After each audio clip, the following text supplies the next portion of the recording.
وبركاته. بسم الله الرحمن الرحيم. الحمد لله رب العالمين، والصلاة والسلام على أشرف الأنبياء والمرسلين سيدنا ونبينا ومولانا محمد وعلى آله وصحبه أجمعين. Alhamdulillah, we completed the discussion on the sanad of this narration, and we can now move on to discuss the text.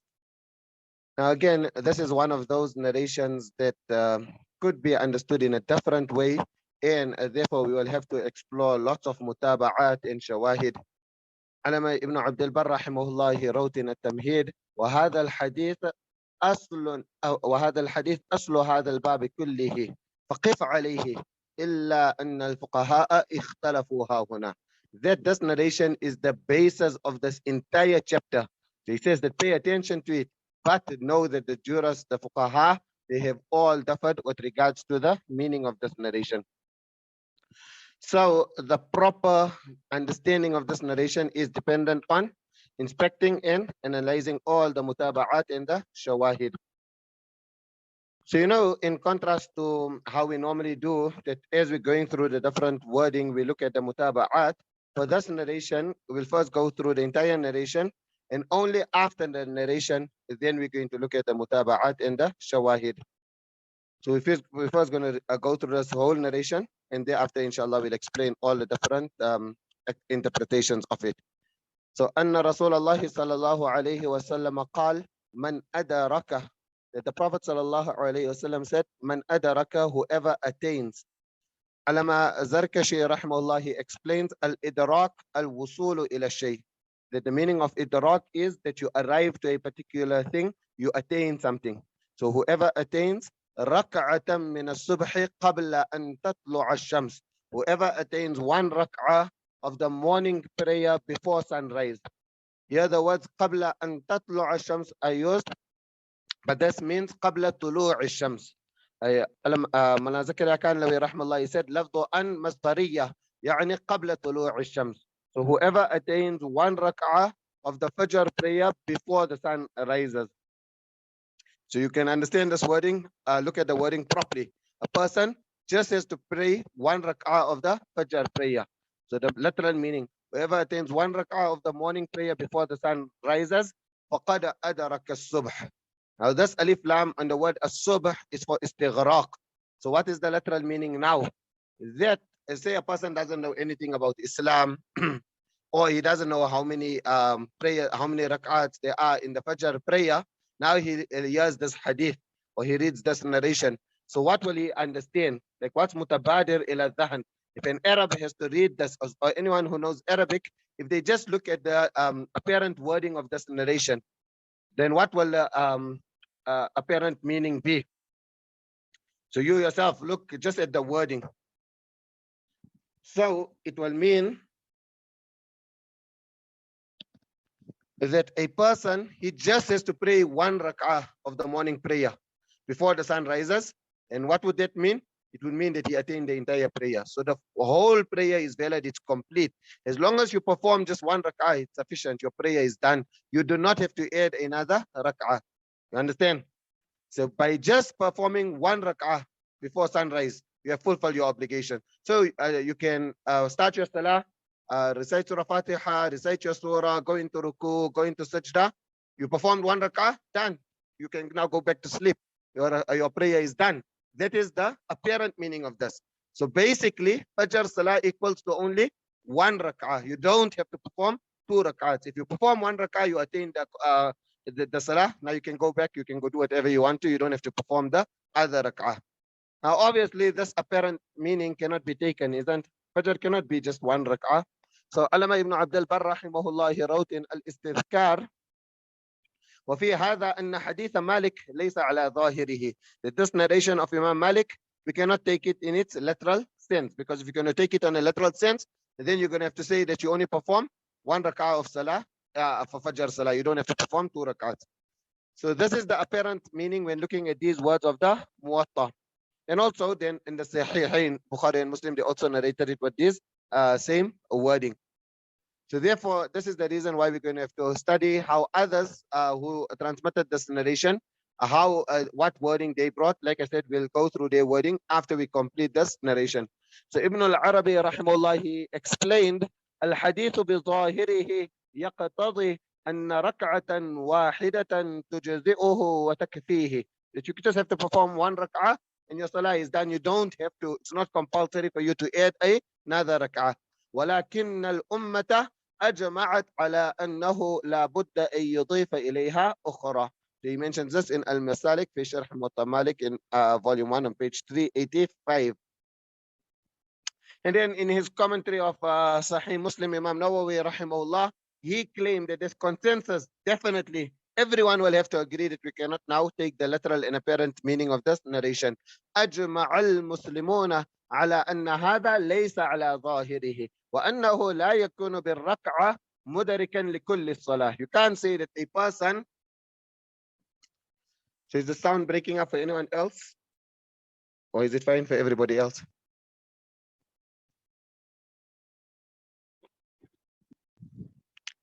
Okay, so it's fine for everybody else, alhamdulillah. So a person, he just has to perform one rak'ah, and it means that he attained the entire Fajr prayer. So Imam Nawawi rahmahullah is saying أجمع المسلمون على أن هذا ليس على ظاهره وأنه لا يكون بالركعة مدركا لكل الصلاة وتكفيه وتحصل براءته من الصلاة بهذه الركعة. That everybody agrees that you can't take the apparent meaning of this narration. So therefore we are going to have to interpret this narration. بل هو متأول وفيه إضمار. That it has to be interpreted, and there's some hidden words which we'll have to add on into this narration. Then we can understand, we can get the full meaning of what is trying to be conveyed. So inshallah, we'll look at all of that once we complete this narration. For now, 2 points you can take. The first is you can already understand now that you can't just open Sahih Bukhari, and you can't even just open the Muwatta, look at the narration and say that you want to practice upon it, leave all these madhahib, what's all these madhhabs, let me go directly. You can see that you'll get stuck right here in the beginning of the Muwatta. Now you're going to say that must we perform one rak'ah of Fajr, you're going to get stuck. So therefore, we have to follow those who had much more knowledge and understanding of the āḥadīth. That's one point we can take from here. And then also another point, in passing, what we learn from this is that the Fajr, the time of Fajr expires at sunrise. So Mullah Zakaria Kanlawi rahmallah, he mentioned in Awjazul Masalik, وفي الحديث دليل على أن وقت الصبح إلى طلوع الشمس خلافا لمن ذهب إلى أن آخره الإسفار. So you remember when we were talking about the Malikis, and I told you, and I even quoted from a recent Maliki book, that till today you have Maliki scholars who are of the view that the time of Fajr expires when? It expires at Isfar. So the minute it starts to become a bit bright, even though the sun has not risen, the time of Fajr expires. So this year, because clear words are being mentioned, قبل أن تطلع الشمس. So it very clearly shows us that the Fajr time extends right up until sunrise. That's in passing. The next portion of this narration goes, وَمَنْ أَدَرَكَ رَكْعَةً مِنَ الْعَصْرِ قَبْلَ أَنْ تَغْرُبَ الشَّمْسِ فَقَدْ أَدَرَكَ الْعَصْرَ. So the same thing, that if a person performs one rak'ah, if he attains one rak'ah before the sun sets, then he has attained the Asr prayer. And then the exact same objection comes about. Can you say that a person just has to perform one rak'ah of Asr Salah, and now Asr Salah is no more 4 rak'ah? That's the apparent meaning here. That as long as you performed one rak'ah, it's fine. So one day you're in the mall, or one day you are busy, so you just get off your car, you perform one rak'ah, jump in your car and carry on. So obviously that cannot be the meaning, and therefore we're going to look at the interpretations. So that concludes the wording of this narration. Now again, from these concluding words, our Hanafi fuqaha, they again prove that the Asr time terminates at sunset. Because we quoted previously, isn't how the other madhahib, they mentioned that Asr terminates at Mithlain. But within the Hanafi madhab, everyone agrees that the time extends right up until sunset. So amongst various other proofs, so this is not the only proof, many other proofs as well, but amongst the various other proofs, this narration also shows us that Asr only expires at sunset. So in Ahkam al-Quran, Alama Jassas al-Razi rahimahullah, he said, وروى أبو هريرة عن النبي صلى الله عليه وسلم أنه قال من أدرك ركعة من العصر قبل أن تغرب الشمس فقد أدرك وهذا يدل على أن وقتها إلى الغروب. So this is he's mentioning that this narration shows us that the time of Asr extends until sunset. And for those of you who studied Hidayah, you remember that the same narration is used as evidence, isn't it? وآخر وقتها ما لم تغرب الشمس لقوله عليه الصلاة والسلام من أدرك ركعة من العصر قبل أن تغرب الشمس فقد أدركها. That's what ulama Marghinani rahimullah is mentioned. Again, you have to understand, if you ever study Hidayah, if you never do it, then please first understand the worth of the author. Then you'll understand the power of what he is saying in his kitab. It is a mujtahid fil masail within the Hanafi madhhab. Whatever he mentions, he holds a lot of weight in the Hanafi madhhab. So now I told you that you have to look at the other turuq. Very quickly, I'm just going to show you the make takhrij from the Sihah Sitta. So I'm not going to talk of how in other books, just from the Sihah Sitta. So the starting point is we're looking at the mutaba'at and shawahid from for Yahya ibn Yahya. So when we say mutaba'at and shawahid for Yahya ibn Yahya, what it means how other students of Imam Malik rahimahullah narrated it, and then they quoted it from Imam Malik to the Prophet sallallahu alaihi wasallam. So for now, like I said, I'm just giving a brief overview on how it comes in the Sihah Sitta. So this very same narration, Yahya ibn Yahya is narrating it like this here in his Muwatta. Imam Bukhari rahimahullah narrates it by Abdullah ibn Maslama. And it comes with the same wording. So Babu man adraka min al-fajr rak'atan haddathana Abdullah ibn Maslamata an Malik an Zayd ibn Aslama. Now look here, in some of the prints of Bukhari, the waw is not used, and other prints the waw is used. So that's why we also discussed it here in the Muwatta. So it comes عن زيد بن أسلم وعن عطاء بن يسار وعن بصر بن سعيد and then here in Bukhari وعن الأعرج يحدثونه عن أبي هريرة أن رسول الله صلى الله عليه وسلم قال من أدرك من الصبح ركعة قبل أن تطلع الشمس فقد أدرك الصبح ومن أدرك ركعة من العصر قبل أن تغرب الشمس فقد أدرك العصر. So you can see it's the exact same wording in Sahih al-Bukhari. However, Imam Bukhari rahimahullah also quotes from another student of Imam Malik rahimahullah. And that student of Imam Malik rahimahullah, he quotes it then with a different sanad from Imam Malik, tell the Prophet sallallahu alaihi wasallam. So that sanad goes, let us hear, حدثنا عبد الله ibn Yusuf قال أخبرنا مالك. Now it's no more Malik عن زيد ibn Aslam عن عطاء ibn Yasar. Now it is Malik عن ibn Shihab عن أبي سلمة ibn عبد الرحمن.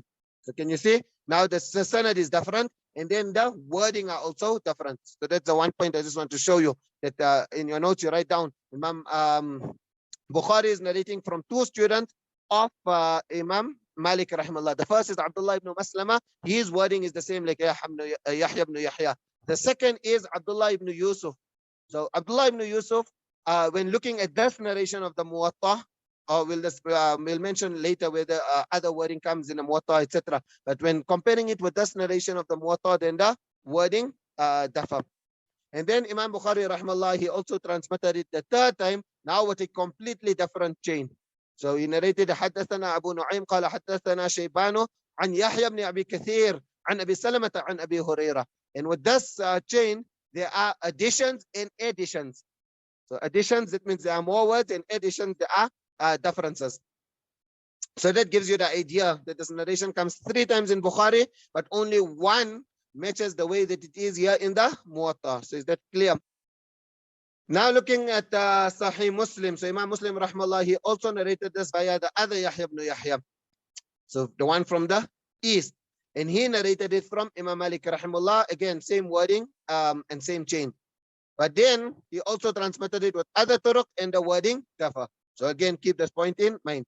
Imam Nasai rahimahullah, he again narrated it via Qutaybah ibn Sa'id, who narrated from Imam Malik. But then he also narrates from other turuq with different wording. Imam Abu Dawud rahimahullah, I quoted yesterday the chain where Ibn Abbas radiallahu anhu, he transmitted it from Abu Hurairah. So you probably remember. So there the wording is the same. But besides that, he also transmits it with different wording. Imam Tirmidhi rahimahullah, he narrated by Ma'an, who narrated from Imam Malik. But then he also transmitted it with different wording and different turuq. Ibn Majah rahimahullah, he also just transmits this with other turuq. So the point that you learn is that in the Sihah Sitta alone, There are already so many different wording that is used for this narration. So now we said that the apparent meaning of this narration cannot be taken, isn't? Because you can't say that you just have to perform 1 rak'ah of Fajr and 1 rak'ah of Asr and it's fine. So therefore we have to look at the interpretations. So Allama ibn Abdul Barr rahimahullah, he presented 2 interpretations. So the first interpretation, and this interpretation is derived from Imam Tirmidhi rahimahullah. So Imam Tirmidhi rahimahullah, after narrating this narration, he said, وَمَعْنَى هَذَا الْحَدِيثِ عِنْدَهُمْ لِصَاحِبِ الْعُذْرِ مِثْلُ الرَّجُلِ يَنَامُ عَنِ الصَّلَاةِ أَوْ يَنْسَاهَا فَيَسْتَيْقَظُ وَيَذْكُرُ عِنْدَ طُلُوعِ الشَّمْسِ وَعِنْدَ غُرُوبِهَا. So that's what he is mentioning. He's mentioning that the meaning of this narration is for a person who has a valid excuse. Now, Imam Tirmidhi rahimahullah, he mentioned a person who has an excuse, but the example which he has given is about a person who overslept. So that example, it's actually more than that. So we agree on this point that it is for sahibul udhr. But here they are looking at sahibul udhr in the meaning of a person upon whom salah was not compulsory at all. And then salah became compulsory upon that person when there was enough time to pray just 1 rak'ah. Do you understand? So the salah was not compulsory upon the person. So that, it's also the same here with regards to this person who slept, but you will just show the other examples which the fuqaha and other commentators mention, that salah is not compulsory upon a person. And then say maybe it takes 2 minutes to perform 1 rak'ah. So for example, salah is not compulsory upon a non-baligh child, isn't? So the child maybe is say 14 years old. It's a boy 14 years old. Now salah is not compulsory upon him, so he is sleeping. Then he has ihtilam, and now there's only time for 1 rak'ah. So he became baligh and there's only time for 1 rak'ah. So now he has to make qada of the salah. So you understand? So say for example, Fajr salah ends at 6:30, just for example. So at 6:30 a.m. it's sunrise. Now again, just say for example, it takes 2 minutes to pray 2 minutes to pray 1 rak'ah. So if the child becomes baligh at 6:28, then that salah is binding upon him, because there was the 2 minutes for him to perform the 1 rak'ah. So we're not even looking at the time to make a ghusl, etc. And that is why I gave this example. So you don't even look at that. You just look that there was time for him to perform 1 rak'ah. So now look at the wording. Man adraka rak'atan min as-subhi qabla an tatlu'a ash-shams, ay man adraka wujuba rak'atin. You remember? Imam Nawawi rahmallah said that we have to add on these additional words to get the full meaning. So man adraka wujuba rak'atin, that a person who attains the compulsion of 1 or waqata rak'atin, that the time of that it takes to pray just 1 rak'ah. Now look at what Allama ibn Abdul Barr rahimahullah explains. So he says, وَمِنْهَا أَنَّهُ أَفَادَنَا فِي حُكْمِ مَنْ أَسْلَمَ مِنَ الْكُفَّارِ. So there are many ashabul a'dhar who are going to fall under this here. So for example, a person accepted Islam and there were just 2 minutes left or 3 minutes left, the duration that it takes to perform 1 rak'ah. Then he has to make qada of that salah. Likewise, أو بلغ من الصبيان, a child who becomes baligh, أو طهر من الحيض, or a female who attains purity. So if she becomes pure and it's just the time to perform 1 rak'ah, then the salah becomes compulsory upon her. في ذلك الوقت أنه كمن أدرك الوقت بكماله في وجوب صلاة ذلك الوقت. So now وتلزمه تلك الصلاة بكمالها. Now you remember, bear in mind that this here is referring to, I'm quoting from a Maliki, isn't? So therefore, when saying that the duration of 1 rak'ah, etc., it's according to the Maliki madhhab. The Hanafi ruling is different. And those of you who manage to stay up until the end, inshallah, then you'll hear the Hanafi ruling, inshallah. So now the word adraka, it means attaining the time. So Allama ibn Abdul Barr rahimahullah, he then said, al-idraku fi hadha al-hadith idrakul waqt. لا أن ركعة من الصلاة من أدركها من ذلك الوقت أجزأته من تمام صلاته. Not that apparent meaning which we are saying that you just have to perform 1 rak'ah. Rather, it means that if you attain at the time of performing 1 rak'ah. Now, obviously, you're not going to be able to perform that salah within the time. So that young boy who became baligh or that female who became pure from her hayd, she still needs to go make ghusl, isn't? So the ghusl by the time they walk to the bathroom, the time might already expire. So it means that the salah became compulsory and now they must perform it. They must make qada of that salah. Very quickly, I'll also now give the explanation of Allama Abul Walid Baji, just so that we can get the terminology which they use for these different types of people. So he said, "Man kana bi sifati al-mukallifin wa adraka miqdara rak'atin min al-waqt qabla an tatlu'a ash-shams faqad adraka wujub as-subh." وهذا معنى قول ابن القاسم رحمه الله إنما ذلك في أهل الأعذار. So he is using the term أهل الأعذار. And who are أهل الأعذار? الحائض تطهر, المجنون يفيق, النصراني يسلم, والصبي يحتلم. So these type of people, if salah becomes compulsory upon them and there is the duration to perform just one rak'ah, then they need to make qada of that salah. The compulsion of that prayer will be binding upon them.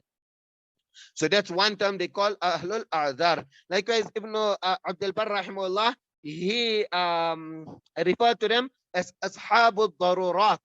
على أن هذا الحديث ليس معناه الإباحة وأنه خرج على أصحاب الضرورات كالمجمع عليه. Like a person was unconscious, يفيق, and then he gained his consciousness, and it was the time just to perform one rak'ah. والحائض تطهر والكافر يسلم في ذلك الوقت أنه مدرك للوقت. So now you understand the interpretation of this narration. So in al-Istidhkar, Allama Ibn Abdul Barr rahimahullah, he mentioned that there is consensus on the rulings. So whether you take in the interpretation or not, but the rulings which he's mentioning, there's consensus on that.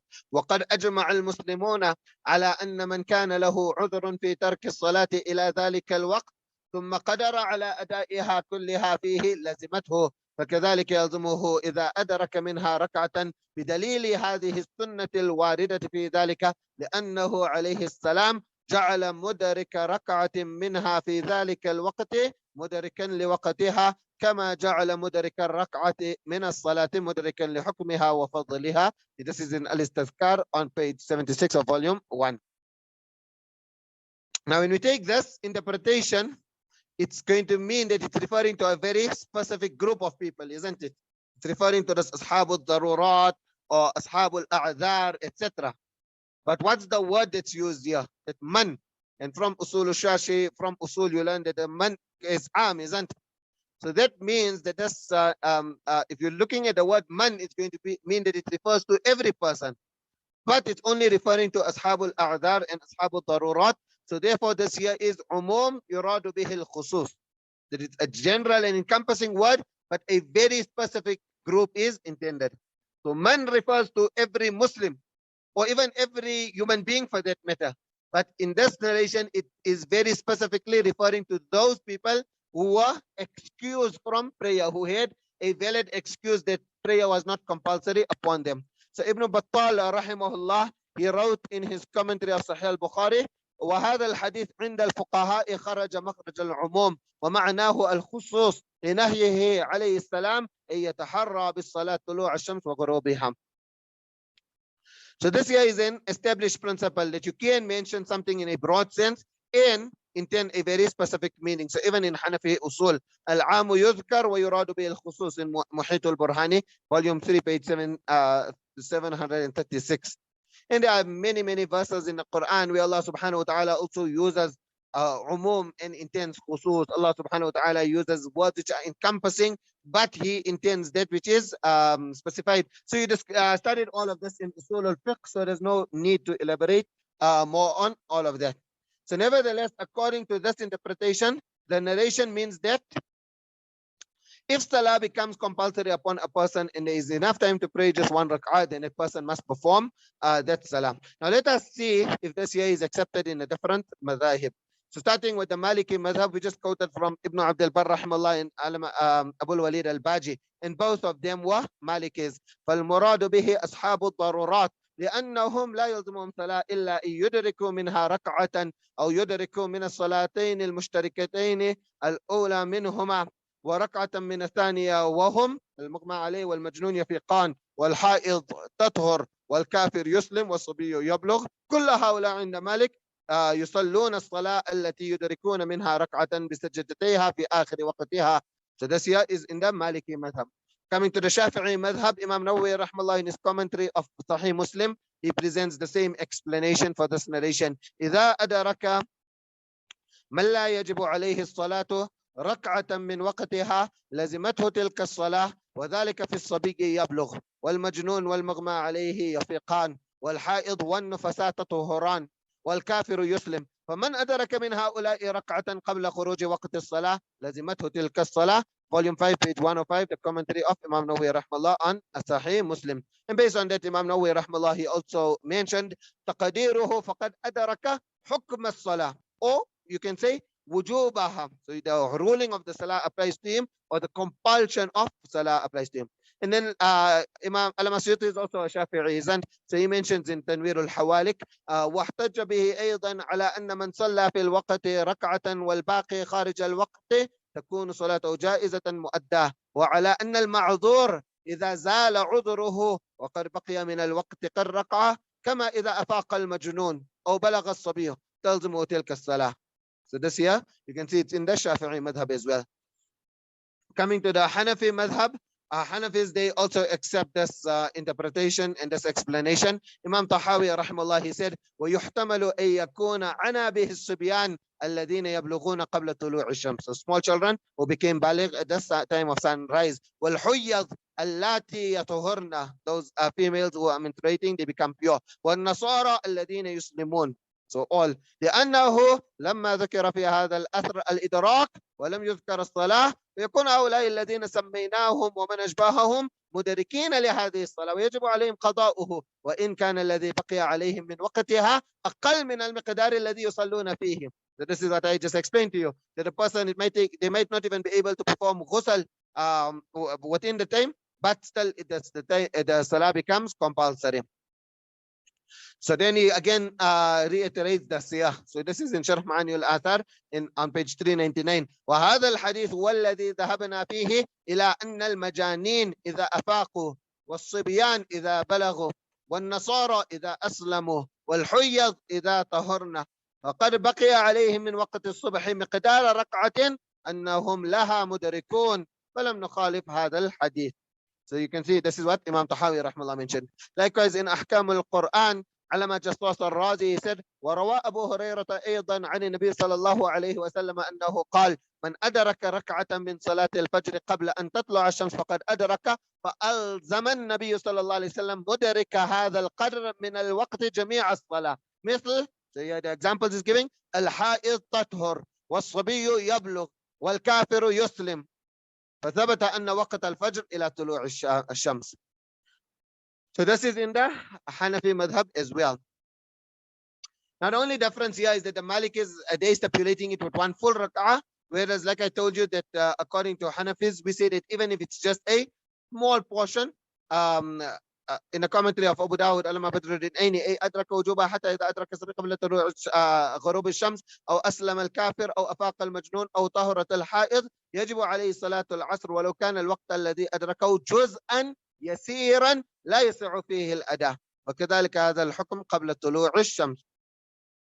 Now, in spite of having all the scholars from these madhahib and so many commentators presenting this possible explanation, Maulana Anwar Shah Kashmiri rahimahullah commented, وَالْحَالُ أَنَّهُ لَا إِمَاءَ فِي مَتْنِ الْحَدِيثِ إِلَى الْمَعْذُورِ.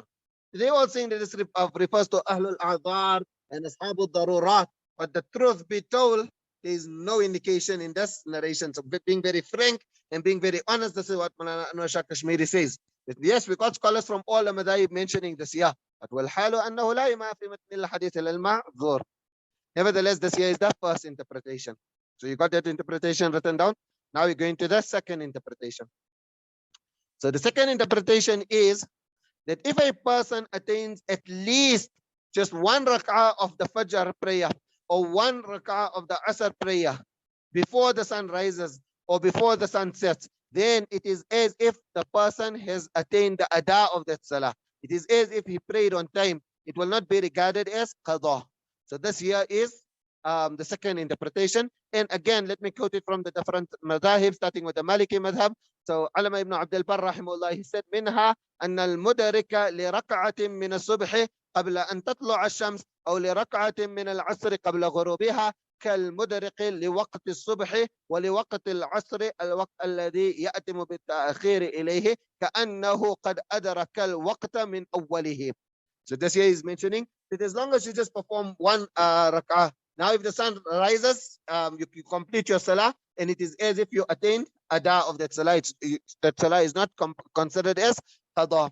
Likewise, Alama Abul Walid Baji rahmallah, he also presented this as the possible interpretation. والوجه الثاني أن من أدرك أن يصلي ركعة من صلاة الصبح قبل طلوع الشمس فقد أدرك الصلاة ولم يكن قاضيا لها بعد وقتها ولم يخرجه فعل بعضها بعد طلوع الشمس عن حكم الأداء. So that's very simple to understand. That's the Maliki madhhab. Then in the Shafi'i madhhab, Imam Nawawi rahmallah, he again gave the same explanation. إذا دخل في الصلاة في آخر وقتها, 1 minute left, the person starts his salah. فصلى ركعة, he managed to perform the first rak'ah. ثم خرج الوقت, and now the sun started to rise. كان مدركا لأدائها ويكون كلها أداء وهذا هو الصحيح عند أصحابنا. So that's Shafi'i madhab. And then Imam Nawawi rahmallah, he also then wrote هذا دليل صريح في أن من صلى ركعة من الصبح أو العصر ثم خرج الوقت قبل سلامه لا تبطل صلاته بل يتمها وهي صحيحة وهذا مجمع عليه في العصر. So this is what he mentions. Coming to the Hanafi madhab. So Hanafis, they also give the same explanation. Alama Sarakhsi rahimahullah, he writes in Al-Mabsut, ولنا قوله صلى الله عليه وسلم من أدرك ركعة من العصر قبل غروب الشمس فقد أدرك أي أدرك الوقت. So we also giving the same explanation. This is in Mabsut on page 144. But you can see that he's mentioning about أدرك ركعة من العصر. So that's one issue here. The Hanafis, we only agree with the second portion of this narration. If we say that if you attain one rak'ah of the Asr prayer and then the sun sets, then your Asr is Ada, it's not Qada. You have performed the Asr in time. But now we have a different ruling for the first portion of this narration. So inshallah, we'll discuss later why the Hanafis create this distinction. If we're saying that for Fajr, if you perform one rak'ah and the sun rises, then the rising of the sun, it demolishes. It comes and it completely breaks your salah. It breaks your salah into pieces. So that's like, the sun is rising with all its heat. It actually comes and it destroys your whole salah. So that's what the Hanafis say. That's for Fajr. But for Asr, no, it's fine. Now the sun is setting. So it's fine. You performed one rak'ah. Now you're performing 3 rak'ahs while the muazzin is giving the adhan for Maghrib. It's and those who are fasting, they are breaking the fast. Your salah is still ada. But now there's one very important point to clarify here. That this narration, it does not for a moment mean that a person can be calm and he can just delay his prayer unnecessarily. So there's 2 issues. One is the issue of the mustahab time. So that's a separate issue. That's different. And we should pray in the mustahab time. But now, yeah, maybe there will be times when a person does have a valid excuse, isn't? So وَهَذَا لِمَنْ كَانَ لَهُ عُذْرٌ مِّن نِسْيَانٍ. Maybe the person was so busy, even forgot about it. He has to go and pray. Maybe he didn't realize the time. Or darura. Or maybe there's some other valid excuse. So again, let's look in the mutaba'at. Now we go to a mutaba'ah, which Imam Bayhaqi rahmallah quoted. So this narration goes, حدثنا الأوزاعي قال حدثني يحيى بن سعيد عن سعيد بن أبي سعيد المقبري قال كان أبو هريرة يقول, now listen to the wording, من نام أو غفل عن صلاة الصبح فصلى ركعة من الصبح قبل أن تطلع الشمس والأخرى بعد طلوعها فقد أجزأه. So can you see he's mentioning من نام. So you know that the person, if he really made arrangements for himself to wake up, that he set his alarm, he went to bed early, he had this firm intention that he's going to wake up for the Fajr Salah, and then ثم غلبته عيناه حتى أصبح كتبا له ما نواه, isn't in Sunan Nasa'i, وكان نومه صدقة من ربي عز وجل, that he gets his full reward for the Fajr Salah. And that sleep is like a gift from Allah subhanahu wa ta'ala. So here the person, he had his intention, is going to wake up, he's going to perform his salah in the masjid, etc. But for some reason, he overslept, and then he only woke up and it was time to read, to pray 1 rak'ah. So this it refers to a person who had a valid excuse for delaying the prayer. And therefore, Alama Abu al-Walid Baji, rahimahullah, he said, وَلَيْسَ فِي قَوْلِهِ ذَلِكَ إِبَاحَةٌ لتأخير الصلاة إلى آخر الوقت حتى لا يدرك إلا بعضها فيه وإنما بين حكم من أخرها كما أن من قال من قتل عبد زيد عليه قيمته فإنه قد بين حكم من فعل ذلك. So you understand? He's not saying that it's fine for you to do this here. It's mentioned that inevitably, in the very unlikely situation, if this did happen, then this is the ruling. Doesn't now mean that you can go and say, okay, I read the narration in the Muwatta, أصح الكتاب بعد كتاب الله, so now I'm going to relax and put my alarm just when it's 3-4 minutes left for sunrise. No, in the very unlikely situation, then this applies. So also let me quote it from our madhab. Alama Sarakhsi rahmallah, he said, وَلَنَا قَوْلُهُ صلى الله عليه وسلم من أدرك ركعة من العصر قبل غروب الشمس فقد أدرك أي أدرك الوقت ولكن يكره تأخير العصر إلى أن تغير الشمس لقول رسول الله صلى الله عليه وسلم تلك صلاة المنافقين يقعد أحدهم حتى إذا كانت الشمس بين قرني الشيطان إلى آخر الحديث. So you can see he's saying that it's makruh to do this intentionally. So the rewards will definitely be diminished for praying in the makruh time, and a person will actually be sinful if he has to intentionally delay it. At most, it just shows that the prayer will be valid. ومنها جواز الصلاة من صلى ذلك الوقت فرضه ممن نام عن صلاة أو نسيها لأنه المراد بالخطاب المذكور والمأمور بالبدار إلى إدراك بقية الوقت. So these are the two interpretations. So you got these two interpretations written down. Now let us look at the role of the mutaba'at. That when we go through, so we presented two interpretations. Now if we look at different turuq, which interpretation will they support? Will they support the first interpretation, where it refers to the child who became baligh and the female who became pure and the unconscious person who gained his consciousness, etc.? Or is it going to refer to the second interpretation? So when we go through all the mutaba'at, unfortunately, we do not have wording in the alternate narrations which supports the first interpretation. And that is why Maulana Anwar Shah Kashmiri was brave enough to say that you don't get that meaning from the words. Because there's no mutaba'at, there's no words in marfu' narrations to support that meaning. So even though I quoted from very earlier scholars and very senior scholars of the different madhahib, the fact remains that there is no indication from the other chains that prove that this narration refers to Ashab al-A'dhar and Ashab al-Darurat. The data has taken it that, okay, we cannot take the apparent meaning, so therefore we're saying that now it refers to Ashab al-A'dhar, but we can't find very clearly that Nabi Sallallahu Alaihi Wasallam, there's no narration which we can find where it comes that this here refers to a boy who just became baligh or a person who just accepted Islam, etc.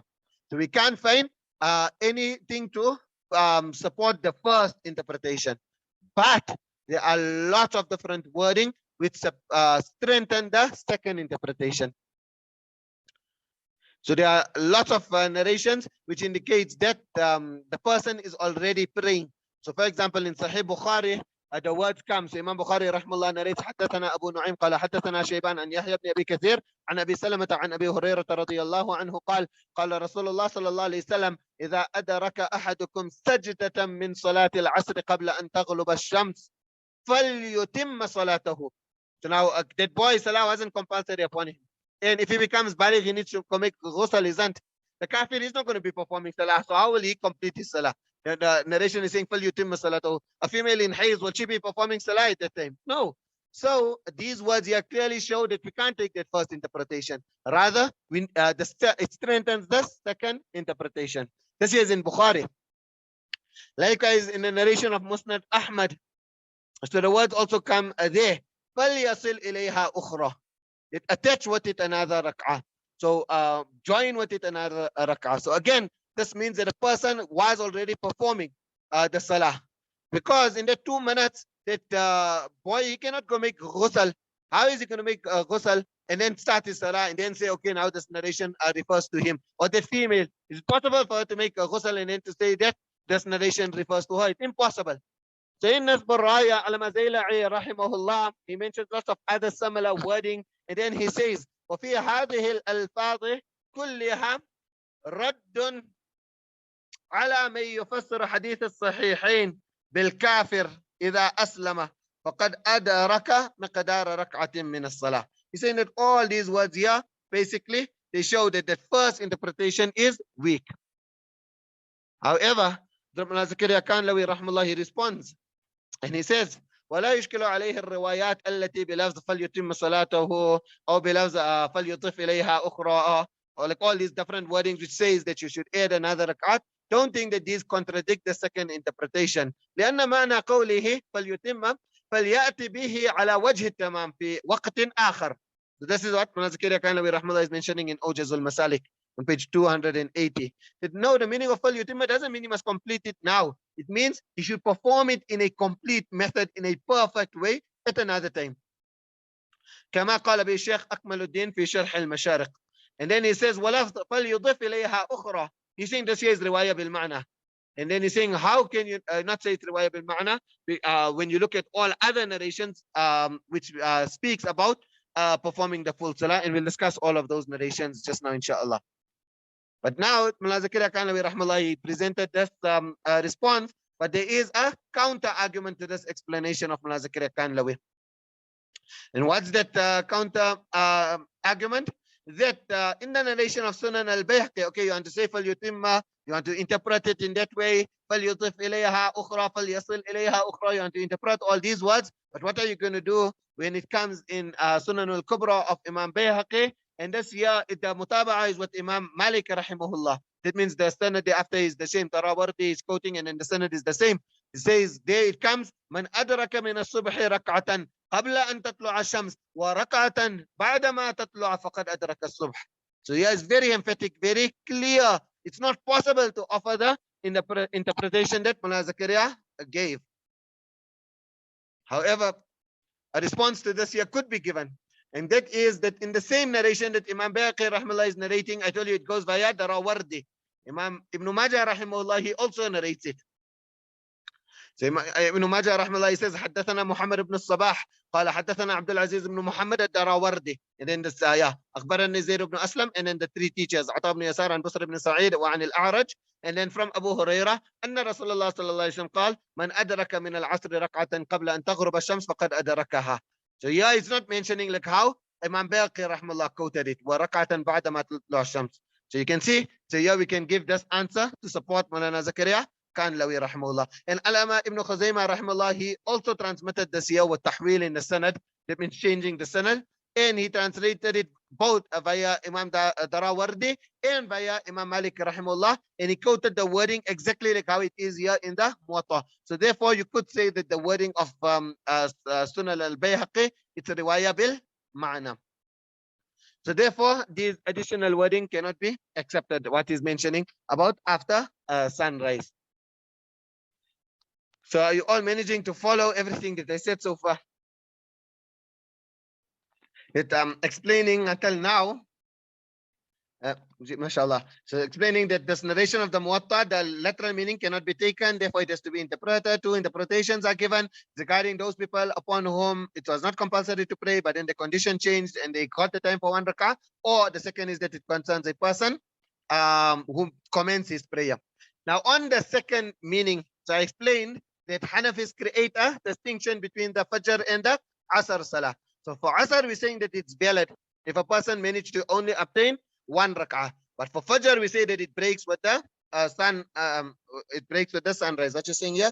What constitutes a rak'ah, ruku, or sajda? Yeah, so that I told you have to stay, isn't it? I mentioned just now that for the Hanafis, we're going to mention it at the end. If you manage to stay with us for the next 1.5 hours, probably, then inshallah you'll get the answer for that. So, okay, let me just answer you now because maybe it's not so apparent that answer. So according to the Hanafis, the ruku, and according to the Malikis, it refers to the sajda. So because that explanation which is going to come at the end might not be so apparent for this, that's why I'll answer it now. So according to Hanafis, if you manage to attain the ruku, then it's fine. But according to the others, that's, and then we're going to explain that narration of Bukhari you heard when I was quoting it. I tried to little bit emphasize on the word sajda so that if you were alert, you would have picked up. They're using that, and then we'll give a counter response to that, etc. Yeah, so the Fajr Salah will break with the sun rising. That's what we are saying, isn't it? So now how are we creating this distinction? So many scholars, even Hanafi scholars, imagine that, even staunch Hanafi scholars, they found this here to be very, very strange. So inshallah, now we're going to analyze and we're going to study all the different arguments and interpretations and explanations and the responses that the Hanafis presented. But before I mention to you everything that the Hanafis mentioned, there's 2 points which I must emphasize. So please write these 2 points down, even though they seem as so simple points and so apparent points, but please write them down. The first point is that we are muqallids. What are we? We are muqallids. We are not mujtahid. We are nowhere near mujtahid.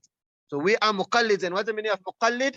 That we blindly follow, because we don't have the capacity of even looking at dalail. So therefore, if we do not understand any proof of the madhab, then whose fault is it? If there's a proof which is given in the Hanafi madhab and I don't understand it, is it Imam Abu Hanifa's fault or is it my fault? It's my fault. I don't understand the proof of the madhab. The fault is not within the madhab. وَالنَّجْمُ تَسْتَصْغِرُ الْأَبْصَارُ صُورَتَهُ وَالذَّنْبُ لِلطَّرْفِ لَا لِلنَّجْمِ فِي الصِّغَرِ. When you're looking at the star in the sky, it looks so small and tiny, isn't it? So whose fault is it? Is it the star's fault or is it our eyes' fault? Our eyes can't see the how huge and how magnificent and how gigantic, and for the Americans amongst you, how humongous that the star is. So it refers, the star is so huge, but it's our eyes which can't see it. So that's the first point. Please write that point and reflect on it and think about it. That if the proofs don't make sense, it's our fault, it's not a fault of the madhab. Second point now, unless we have a clear explanation from Imam Abu Hanifa or his students, any statement of any other scholar is merely an attempt to understand the reasoning of the Imams of the madhab. You understand that? That if Imam Abu Hanifa told us that this is my proof, if we open al-Hujjah ala Ahl al-Madinah like what we were doing previously, or if we open any of the books of Imam Muhammad and they mention the proof, then we understand, okay, this is the proof. But if there's no proof mentioned from Imam Abu Hanifa and there's no proof mentioned from Imam Muhammad, then if any other scholar is presenting a proof, it does not necessarily mean that that is the proof, that is the exact proof that Imam Abu Hanifa and Imam Abu Yusuf used. You understand? So it does not necessarily, please understand this point, it does not necessarily mean that the proof and reasoning that other scholars present, irrespective of how senior that scholar may be. Maybe that scholar can be a mujtahid fil masail, can be Imam Quduri, it can be Alama Marghinani, it can be no matter how senior it might be. Though it does not mean that those are indeed the proofs and reasoning of the main Imams of the madhab. So please understand this here properly. So it's just an assumption. What it is an assumption.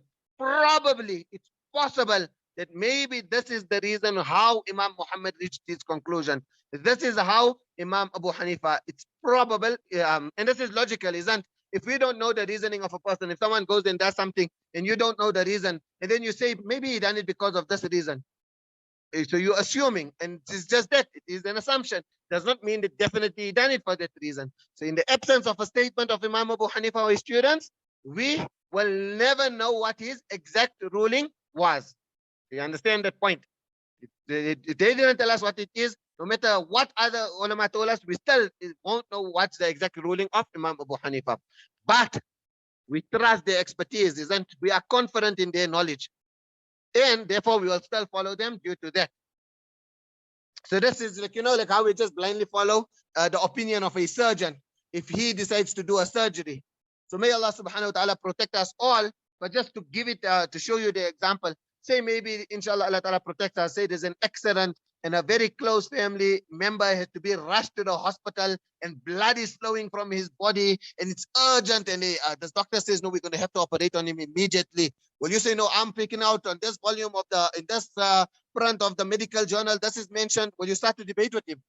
Or you're going to place your full confidence on the doctor, isn't? So you'll even sign an indemnity form that if that doctor makes a mess up, you can't go sue him. So you trust the expertise and you don't mind placing your life in the hands of someone who you don't even know. They just rushed him to any hospital which was closest there. You never met this person in South Africa. You say you don't know him from a bar of blue soap. You don't even know who is this doctor. He didn't even show you his qualifications. You don't even know if he's a qualified doctor, but you're trusting him. So if you can do that for your life, then why can't you do that for your deen? If you don't know anything in deen, we don't even know how to read the ibadah properly. We don't even know our laws of sarf and nahwa properly, isn't?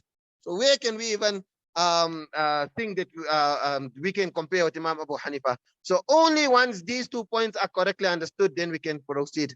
So the first point again, we are muqallid, and it is absolutely fine. There is no problem at all if you don't know the proof, because we are muqallid.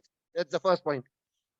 The second point, if the Imams did not tell us their proofs, then any proof that is presented, it is just an assumption. It is merely an attempt to understand how they reached that conclusion. It is not definite that this was indeed their reasoning. So you understand those 2 points? It's very simple points, but I have to stress it and stress it and stress it. If you understand those 2 points, now we can move on. So from the very outset, please note and please understand that we don't have any clear explanation of Imam Abu Hanifa regarding this. Alama Yusuf bin Nari rahimahullah, he said, Inna Aba Hanifata wa Malikan lam yunqal anhuma sarahat ma'ana hadith al-bab. We don't have a very clear explanation from Imam Abu Hanifa rahimahullah. So understanding the second point, whatever I'm going to be mentioning, it's merely an assumption that this is probably how our earlier Imams looked at it. It could be correct or it might be incorrect. We are not certain that this was definitely the proof or the reasoning of Imam Abu Hanifa. If the reasoning of the scholars that I'm going to quote makes sense, فَبِهَا وَنَعِمَتْ, well and good. And if these explanations do not make sense, then it's fine. It doesn't have to make sense. We still will follow our madhhab simply because we are not competent enough to dafa. A small child, he does not have the right to meddle in the intricate issues of adults, isn't? So undoubtedly, we are not even like babies in front of the mujtahid. So also now note this point here that there were senior Hanafis who did not accept any of the interpretations that I'm going to present. There were very senior Hanafi scholars. Up until today, there are very, very senior Hanafi scholars who are not content with the explanations which has been thus far presented. So over the past 1200 years, whatever explanation has been given, they're not happy with it. For example, Hazrat Mufti Taqi Uthmani, Hafidahullah, he mentions in Dars al-Tirmidhi that this is amongst the very complex narrations for the Hanafis. So you say, जो हजरात हनफिया फजर और असर में तफरीक कायल है, उनका मसलक पर हदीस बाब की तवजीह बहुत दुश्वार है. That's what he mentions. It is very, very difficult for them to explain this here. How are you creating this distinction between fajr and asr? So that you have these Hanafi scholars that they are finding it very difficult. They're not accepting any of the explanations. But in contrast to that, there are other scholars and there are experts who did feel that though we do have these strong points. So therefore, these explanations that I'm going to give you is good, might be convincing to you, or for others, maybe for some of you, it might not be very strong. Now, after that long muqaddamah, now I can start with the explanation. So please take a very deep breath in, because now you have to concentrate, you have to understand properly. Your logical arguments are going to be presented. So the first interpretation, Imam Tahawi rahimahullah. So Imam Tahawi rahimahullah, he claimed that the first portion of this narration is abrogated. So with regards to Fajr, that yes, the Prophet ﷺ said, if you attain 1 rakat of the Fajr and then the sun rises and you perform the next rak'ah, then Salah is valid, but it's now abrogated. But then Imam Tahawi rahimahullah put himself in a catch-22 situation. How can you say half the narration is abrogated and the other half is not abrogated? Well, it makes sense. So then he had to say no, that the entire narration is mansukh. So alhamdulillah, when we are studying Sharh Ma'ani al-Athar, Mufti Muhammad Patel, rahimahullah, he passed away, make dua for him. He was a very, very, very, very staunch Hanafi. So whenever Imam Tahawi would dafa with the Imams of the madhhab, he would always give proof and show how Imam Tahawi is wrong and the madhhab is correct. May Allah Ta'ala fill his qabr wat nur. We are indebted to all our asatidha. This was the most strict ustad. Oh, if I had to tell you how strict he was, how he used to show what words he would use. But subhanallah, now we realized at that time, obviously as a student, you find it difficult to give punishments, etc. But now you appreciate all of that. So Imam Tahawi rahmallah, he first presented the explanation. You remember that I quoted previously, the first explanation about a child who gets puberty and a non-Muslim who accepts Islam and a menstruating female who becomes pure. But then he acknowledged that there is a narration of Sahih al-Bukhari. So obviously he quoted it with his own sanad, but for us, for you to understand that this narration also comes in Bukhari, عن أبي هريرة رضي الله عنه عن رسول الله صلى الله عليه وسلم أنه قال من أدرك من صلاة الغداة ركعة قبل أن تطلع الشمس فليصل إليها أخرى.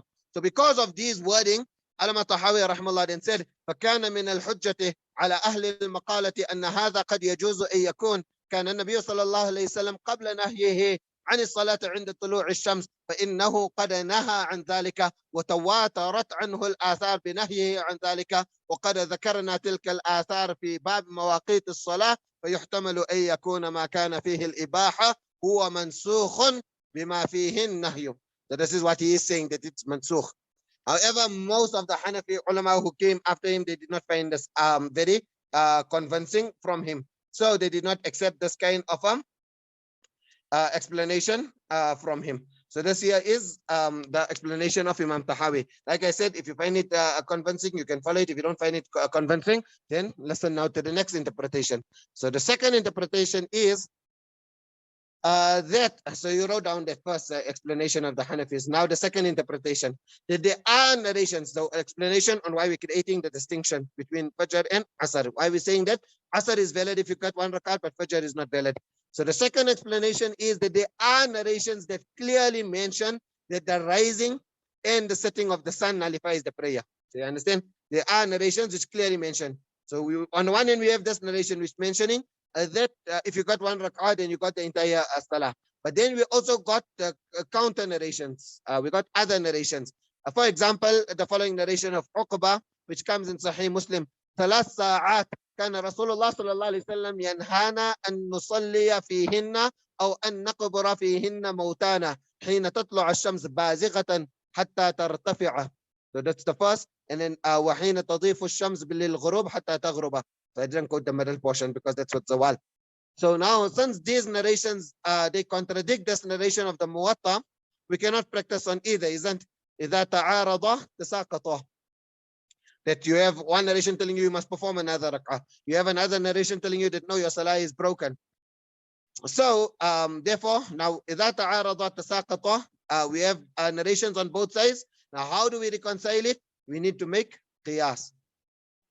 But now, before I explain to you how the Hanafis make qiyas, now it's logical, so you need to use your brains. So first listen to these principles. So write down these principles. The first principle is that a sabab, it has to be preceded by a musabbab. You understand? You first you get a musabbab and then a sabab. So musabbab, then sabab. So musabbab, the ruling, and the sabab, what causes that ruling to come about. So that's the first principle. The second thing to write is we cannot say that the entire prayer is going to, the entire time of the prayer is going to be a sabab. Because what's that going to mean? That if the entire time of the prayer is the sabab, then it would mean that the entire time needs to finish. Then only it's permissible to pray. If you're going to say that the whole time is the sabab, so it's going to mean that the whole time needs to end. Then only you must perform your salah. So you perform your fajr after sunrise because you have to wait for the sabab to complete, and you perform your prayer. Likewise, you perform dhuhr after mislaying. You perform asr after sunset. You perform maghrib when the time expires. And you perform Isha also when the time expires. So therefore, we cannot say the entire time is the sabab. So therefore, what we are going to say, every moving moment of the time is a sabab. What? Every moving second is a sabab. So if the person performs his salah, then the sabab stops. But if the person does not perform his salah, then the next second becomes a new sabab. And if he performs his salah, then the sabab stops. But if he does not perform his salah, the next second becomes the new sabab. So every moving split second, even every moving moment of the time is a sabab. So I hope you understood those 3 points. So now the Hanafis, they apply qiyas now in this way. Yeah, we say that if you look Asr, it has a gradual expiring time, isn't that the time it's strong, it's kamil, then it first becomes weaker and then it terminates. You understand? So it's like coming down slowly. So it has the a mustahab time, then you have the naqis time, the makruh time, and then only you have the expiry time. So if a person starts his salah just before sunset, then when is he starting his salah? He's starting it in the weaker time. Because if the sun already now started to change color and he starts his salah, so the salah is valid, but the time is weaker. So the time, it's gradually converting from a kamil time to a weaker time, then to the expiry time. So the weaker time is deficient and the expiry time is also deficient. You understand? Now, I said that every moving second is the command to pray. So the commandment of performing your salah, it's moving now with every second. So say when the time sets in, the person now is commanded to pray. If he performs his Asr Salah, he fulfilled the commandment. Now the commandment no more moves. But if he does not perform the Salah, now the commandment of performing Salah continues to move. You understand? So every second ahead of you is the command to pray. Because first you have to have the command and thereafter you have to pray. So every second ahead of you is the sabab. So say for example, Asr set in at 4 p.m. So write 1600 hours, 4 p.m. Now at 1600 hours and 01 second, you are commanded to pray. If you pray at 1600 on 02 seconds, on the second after 4 p.m., you have fulfilled the commandment, and now that commandment doesn't go to the 3rd second and to the 4th second and to the 5th second. So you understand how the commandment is ahead of you. That at 1601, the commandment is at at 16:00:01 at 4 p.m. 1 second. The commandment of praying is at 4 p.m. on 2 seconds. You understand? So if a person passes away because the commandment is ahead of him, he's not sinful. It's not considered as a qada. But if a person loves and he does not pray, so now every second ahead of him, time is moving 1 second in front of him, and the commandment is being issued that he has to perform salah. Every second ahead of him, the commandment is being issued. Perform your Asr Salah, then he gets into the second. Perform your Asr Salah, then he gets into the second. Perform your Asr Salah, 5th second, he gets into the second. 6th second, perform your Salah, then he gets into the 6th second. So you understand what I'm trying to say? So now if he fulfills that commandment, then he fulfilled it. Now the commandment no more applies. But if he does not fulfill that commandment, it's going from seconds, it's going into minutes. From the mustahab time, now it's becoming into the makruh time. So now when a commandment is being issued, when is it being issued? It's being issued in the makruh time, isn't it?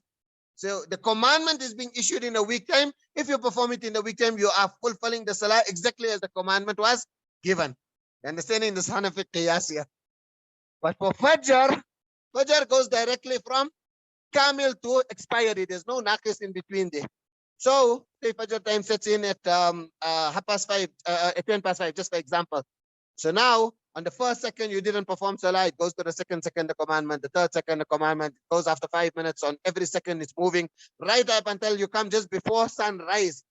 Just before sunrise, when is the commandment being issued? Say expiry time is at 6:30. At 6:29 on the 5th second, when is the commandment being issued? It's being issued on kamil time, isn't it? Because there's no deficient time. So can you understand the qiyas of the Hanafis? So in Sharh al-Wiqaya, Alama Sadr al-Sharia, he explains all of this here. So he says, فقد ذكر في كتب أصول الفقه أن الجزء المقارن للأداء سبب لوجوب الصلاة. You understand? وآخر وقت العصر وقت ناقص. So here for Asr you're getting this deficient time. إذ هو وقت عبادة الشمس. فوجب ناقصا. So it's you have to perform your salah. You're performing it naqisan. But how is the command being issued? The command is also being issued naqis because the command is being issued in the second ahead of you. فإذا أداه كما وجب. If you perform salah, you are performing salah exactly like how it was how it was made upon you. فإذا اعترض الفساد بالغروب لا تفسد. So now when the sun sets, you are performing the salah in a naqis time. The command was given that you must perform it in a naqis time. So it's because it's a gradual ending. So therefore, when the sun sets, your salah does not break. But وفي الفجر كل وقت كامل لأن الشمس لا تعبد قبل الطلوع فوجب كاملا. فإذا اعترض الفساد بالطلوع تفسد لأنه لم يؤدها كما وجب. The entire Fajr time is كامل. Do you understand that? I hope you're understanding it. Al-Badruddin Aini explains it in more detail.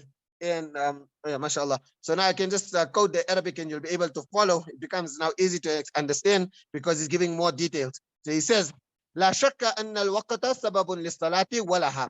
Right? ولكن لا يمكن أن يكون كل الوقت سببا. I told you that. لأنه لو كان كذلك يلزم تأخير الأداء عن الوقت. Means you have to perform the salah after the time. So this, I said you first get the sabab and then the مسبب. فتعين أن يحصل بعض الوقت سببا وهو الجزء الأول لسلامته عن الزحام. فإن اتصل به الأداة تقرر السبب. You understanding? ولا ينتقل إلى الجزء الثاني. Every moving second the commandment is coming. The minute you perform salah لا ينتقل إلى الجزء الثاني. Now the commandment is now is getting cancelled. It's no more going with every second. وما بعده إلى ما يمكن منه من عقد التحريمة إلى آخر جزء من أجزاء الوقت. ثم هذا الجزء إن كان صحيحا بحيث لا ينسب إلى الشيطان ولم يصب بالكراهة كما في الفجر وجب عليه كاملا. So therefore you must perform your Fajr Salah like how it became upon you, compulsory upon you, you have to perform it كاملا. حتى لو اعترض الفساد في الوقت بطلوع الشمس في خلال الفجر فسد خلاف اللون. This here is what he is mentioning. أنا ما بدرد عيني لأن ما وجب كاملا لا يتأدى بالناقص. And then he gives examples of this here also. كالصوم المنظور المطلق أو صوم القضاء لا يتأدى في أيام النحر. Because then now to fast, it's in kamil waqt. If you have to go perform it, go keep qada of it on the day of Eid, now it becomes naqis. So he's giving this kind of qiyas. So then many Hanafi scholars, they accepted this explanation and then they presented the same reason in their books. So therefore, and they felt like, you remember I told you some scholars will feel that these are strong reasons, some will feel that it's not strong reasons. Probably you might feel that this year, wow, mashallah, it's a very good point and you might be convinced with it. Maybe some of you will feel that, hey, what's happening here now? But this here doesn't make sense. So if you find this explanation to be convincing, it's fine. If you find that it's not convincing, that's also fine. But you are going to find this explanation in lots and lots and lots of Hanafi books. So you can actually go and you can give, like, you know, lots of references for it. For example, Al-Imam Ibn Nujaym rahimahullah, he also explained it. وأشار إلى أن فجر يوم يبطل بالطلوع والفرق بينهما أن السبب في العصر آخر الوقت وهو وقت التغير وهو ناقص. فإذا أداها فيه أداها كما وجبت ووقت الفجر كله كامل ووجبت كاملة وتبطل بطرو الطلوع الذي هو وقت فساد لعدم الملائمة بينهما. So many Hanafis mentioned it, but many other Hanafis, they raised two objections on this here. So there's two issues with this. So the first issue with this is that you're saying that we have to go into qiyas here. We need to resort to qiyas. But the reason that you're giving, it does not really justify qiyas. And therefore, there is no need to go to qiyas. That's the first reason. That you're saying, إذا تعارضا تساقطا, therefore we go into qiyas. However, there's no ta'arud. So if there's no ta'arud, then there's no need to go to qiyas. So that's the one issue. So let's write that as point one. The objection, first objection on this qiyas. Then the second objection, okay, let's say that it was fine for you to make qiyas. This qiyas that you are making is totally not valid at all. So the first objection is that you can't go to qiyas. So Ibn Abdul Hayy Laknawi rahimahullah, he said, وَفِيهِ بَحْثٌ وَهُوَ أن المصير إلى القياس عند تعارض النصين إنما هو إذا لم يكن الجمع بينهما. That yes, okay, whether there's ta'arud or not, the first step is that you try to combine it, isn't it? So you first try to combine the different reports. So he's saying when it is possible to combine the various reports, then there's no need to even go to qiyas. So why here are we forgetting about this here? We are forgetting that we need to combine the different reports, that you have to make jama between the different reports. فأما إذا كان وأما إذا أمكن يلزم أن يجمع. Then it's necessary that you combine. وها هنا العمل بكليهما ممكن. It's possible to combine them. فأي يخص صلاة العصر والفجر الوقت. These two times صلاة الفجر and صلاة العصر من عموم حديث النهي.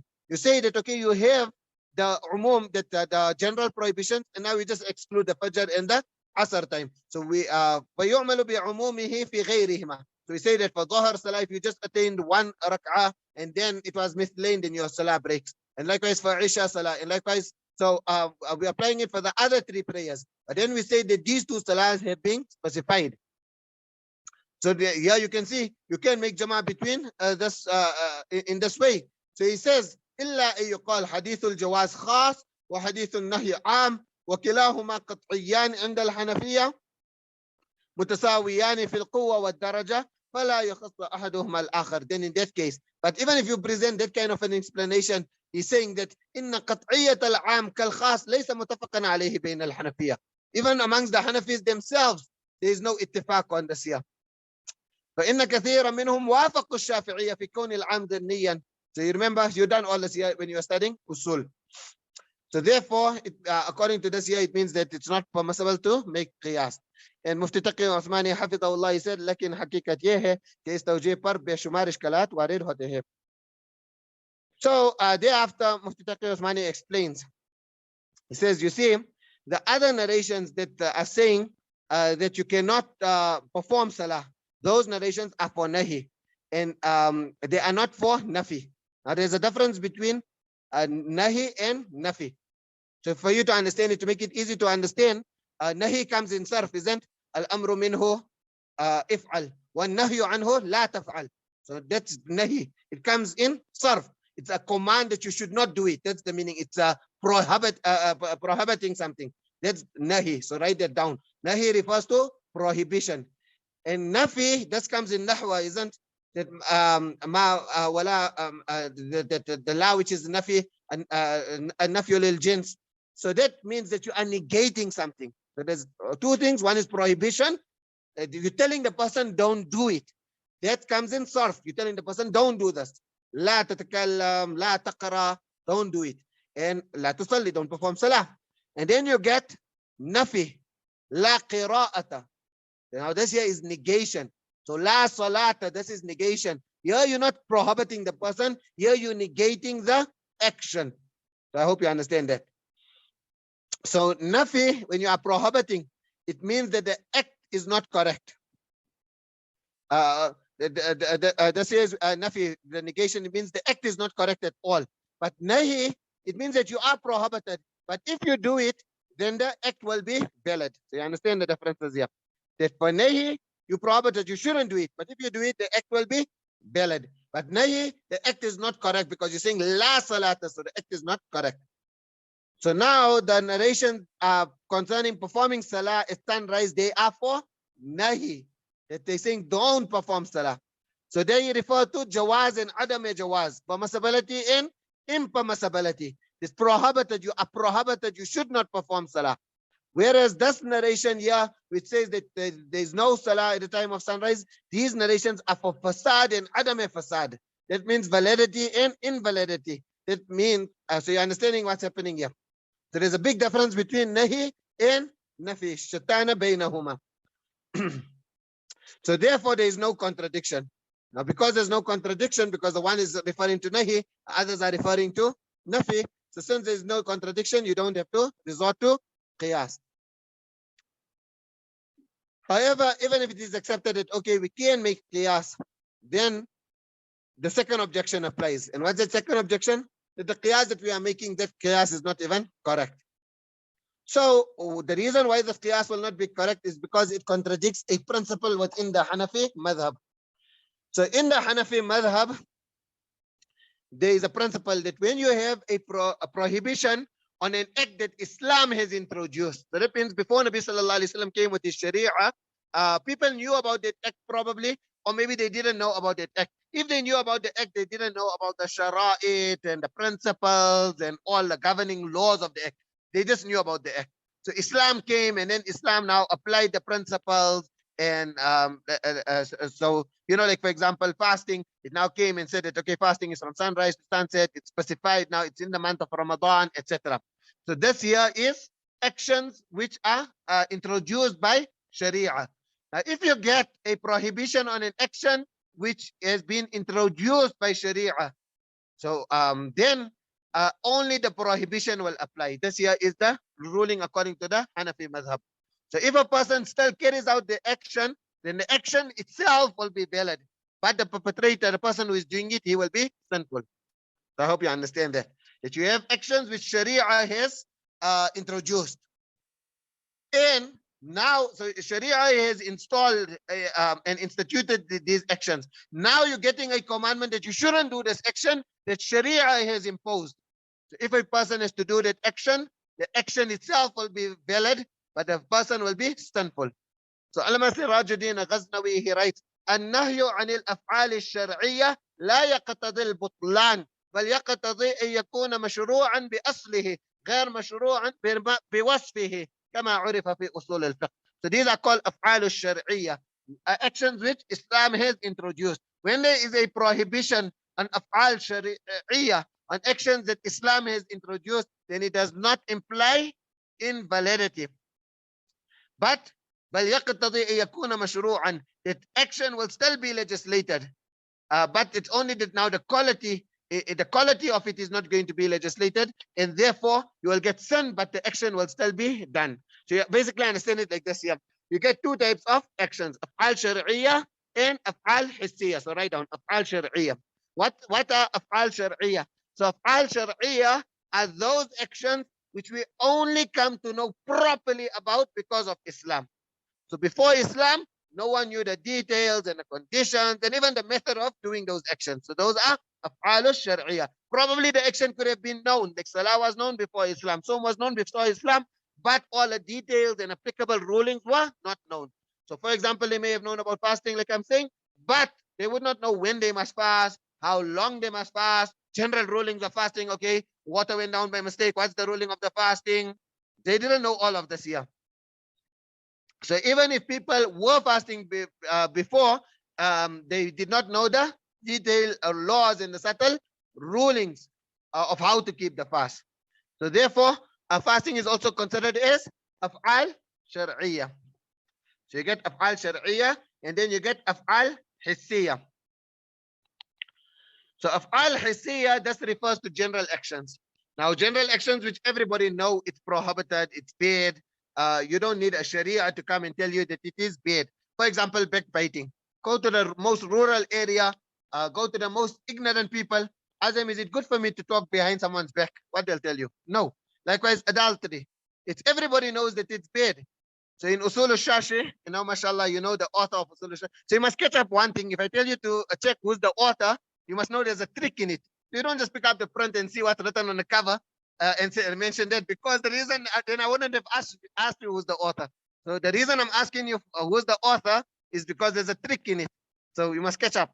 So now you know that the author, it was very essential that you when you're studying ifta, etc., you need to know the status of every kitab in the madhhab. And this is one thing which I really actually want to teach or write, make dua. We need barakah in our time, just to explain the status of every kitab within the madhhab, whether it's a book in fiqh or whether it's a book on usul al-fiqh, to explain the status of the author if he mentions a statement, and the status of what's written in his book, because I don't think there's anything written like this here. Inshallah, it will be very, very, very, very beneficial. To write it will take too much time, but even to do it as a course, probably literally we'll need like about 50 hours, simply because there are so many books. But to do something like this here will be so great. So, but the point is I want to show that for now, you know, usul al-shashi, whatever is mentioned in there, there's absolutely no weight within the madhab. So therefore, when you come to usul and when you go into all those intricate issues, you don't quote usul al-shashi. So that's the point, nevertheless. But yeah, because now you studied it in madrasa, so therefore I give you a reference for it. So in usul al-shashi, they didn't define what's af'al hissiyah and what's af'al shar'iyah, but rather only examples have been given. And the author, and also, yeah, so you know about the author being unknown, generally people quote it as something which is great, isn't? But it's actually a very great defect of the kitab, that now we are discarding the kitab. We are not regarding it as an authority within the madhab. Why? Because the author is not known. So Hazrat Fazlur Rahman, he stresses a lot on this here of putting your name. That he says that when you write something, you must put your name. And don't think that you got pride. You must put it with this intention, that I'm taking responsibility. I'm man enough. So what I said, if it's wrong, come and tell me that, say that this person said it wrong. Put your name. So Fazlur Rahman, he always mentions this point. It says that make the intention that when there's something wrong, then they will come and tell me. So leaving it without your name, now the whole kitab lost its worth. You cannot quote academically. If you quote from Usul al-Shashi, people will laugh at you. What you coming and quoting from Usul al-Shashi? There's no status within the madhab because the author was not known. So quoting it like it's something very great and something that a person was so sincere. So I told you, Mufti Ibrahim Desai, before I heard that other name on Twitter, and then he gave me a whole long bayan. Went to his house one day and was sitting over a meal and he told me why it's so important to put your name in. Day after I put my name. Then I put my name only as Ismail Moosa. Then he actually phoned me. Told me, no, I must actually put Mufti. So then I took the short way and I just put the MF, and I put for myself a different interpretation for the M and a different interpretation for the F. But nevertheless, putting your name is very, very important. This is what our elders teach us, and this is what we find that our elders would always do. So don't look at one person who didn't put his name. Look at the billions of other scholars who put their names and took responsibility for what they said. So don't quote it now. One day you have to give bayan on sincerity of intention and go, mashallah, the author of Usul al-Shashi. One student must stand up there and say, but who's the author of Usul al-Shashi, which year?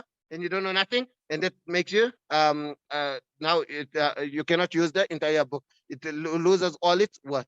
So nevertheless, he doesn't give you he doesn't give a definition, but he just gives you examples, and then you must use your own aql and understand. So he says, وَالنَّهْيُ نَوْعَانِ نَهْيٌ عَنِ الْأَفْعَالِ الْحِسِّيَّةِ. You get two types of prohibitions. The first is nahy anil af'al al-hissiyya. That's what we're explaining. That every person would know that these are bad actions, they are abhorrent things to do. Because zina, like for example, zina, everybody will know. A person doesn't need to be educated to know that zina is bad. Wa shurb al-khamr. Every person knows that drinking wine is something. The person doesn't even have to be a Muslim. Go ask him what's the ruling of drinking wine. Say that it's a very bad, makes you lose your whole aql. Like kidh, also speaking a lie, and what zulm. So these are af'al hissiyya. So every person, whether he has education, whether he doesn't have education, whether he lives close to civilization, whether he lives in the most rural of areas, he knows that these are despicable actions, and he knows that it's wise to abstain from these kind of actions. So now, according to Hanafi usul, if a prohibition is given for an action like this, where every sane person knows that it should be avoided, then both prohibition and invalidity are established. You understand? So those are af'al hissiyya. Then you get af'al shar'iyya. I explained to you, af'al shar'iyya is that which sharia is introduced. So sharia is telling you must do these actions. But now on those rare occasions when sharia is telling you that you shouldn't do those actions, then the action itself will be valid if you carry out the action, but you will be sinful. So look, for example, at the example of fasting. So on the one hand, we are commanded by Sharia that we must fast in the month of Ramadan. Isn't? If a person doesn't have a valid excuse and he does not fast in the month of Ramadan, he will be sinful. And likewise, we also encourage beyond the fast of Ramadan that we must fast in the other months. The Iyam will be, then all the Sunnah days, etc. So, and inshallah, it's one thing, inshallah, you should bring in your life as well, Monday, Thursday, and 13, 14, 15. If the ulama don't practice on it, then who's going to practice upon it? You're studying hadith, you want to be like the Prophet sallallahu alaihi wasallam, we need to do what the Prophet sallallahu alaihi wasallam would do. So fasting after Ramadan is also encouraged. In the month of Ramadan, it's legislated. After Ramadan, it's encouraged. Now, but on the other hand, what happens? We are prohibited from fasting on specific days, isn't? We are prohibited from fasting on the day of Eid. So now what's the ruling in the madhhab? So the Mufti be qawlat in the madhhab, because I quoted from you just now another in the qiyas if you were listening. Nevertheless, the ruling within the madhhab is that if a person decides, no, I'm going to fast on Eid day. So then, because fasting is from af'al shar'iyya, so he will be sinful. He will get absolutely no reward, and he will actually get sinful. He will actually be sinful for fasting on the day of Eid. But the fast itself is valid. So if a person keeps qadha, he won't get any reward. He will actually be sinful, but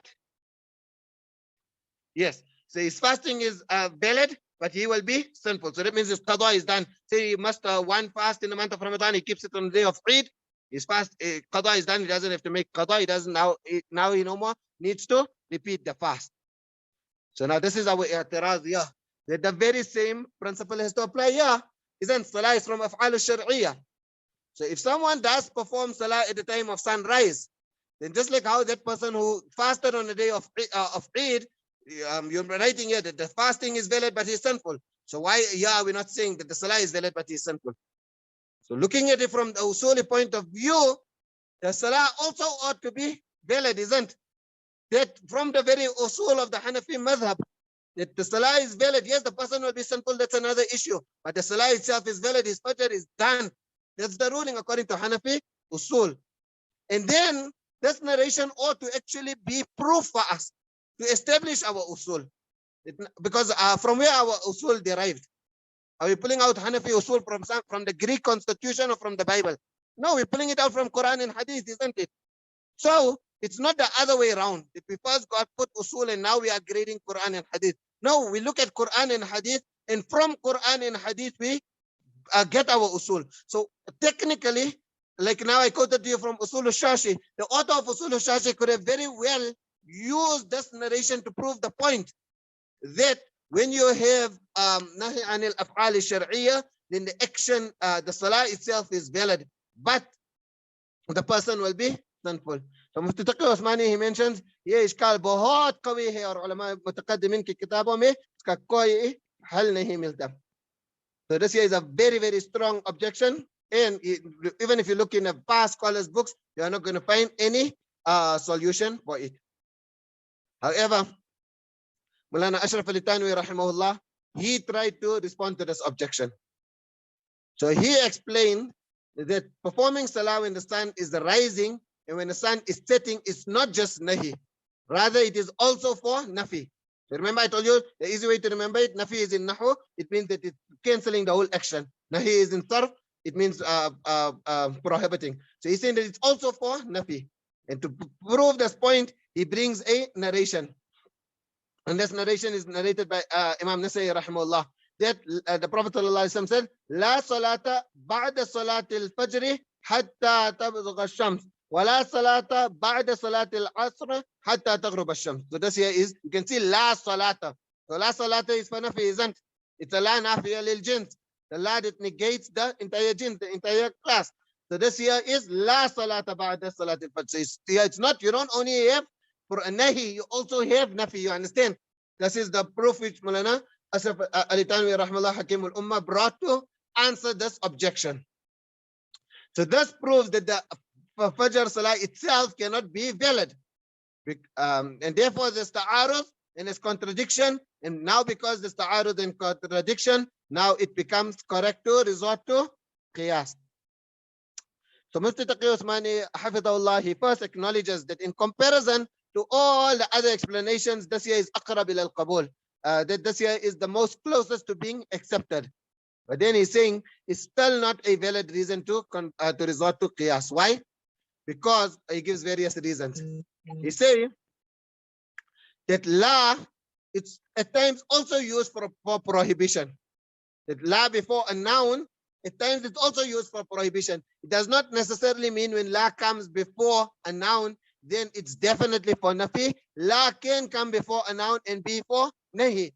For example, in Mustadrak Hakim, there is a narration عن أبي هريرة رضي الله عنه أن رسول الله صلى الله عليه وسلم قال لا صلاة لجار المسجد إلا في المسجد. لا صلاة لجار المسجد. If a person lives next to the masjid and he performs his salah at home, what's the ruling? The ruling is that his salah is valid. So yeah, this is la, it's coming in the meaning of nahi. It's not coming in the meaning of nafi. Because if you have to say la salata, it's for nafi, there's absolutely no prayer, then it would mean that it's compulsory, it's faraz to perform. If you live next to the masjid, it's compulsory and it's faraz. It's a condition for your salah to be valid that you have to perform it within the masjid. If you perform it at home, one day you're running late and you're performing it at home, then that salah is not valid. Likewise, in Sahih Muslim, it's reported from Ubadah ibn Samit that he said from the Prophet ﷺ, La salata liman lam yaqra bi fatihatil kitab. So again, you can see the other word la is coming in, although it's coming before a noun, but it's coming in the meaning of nahi. It's not coming in the meaning of nafi.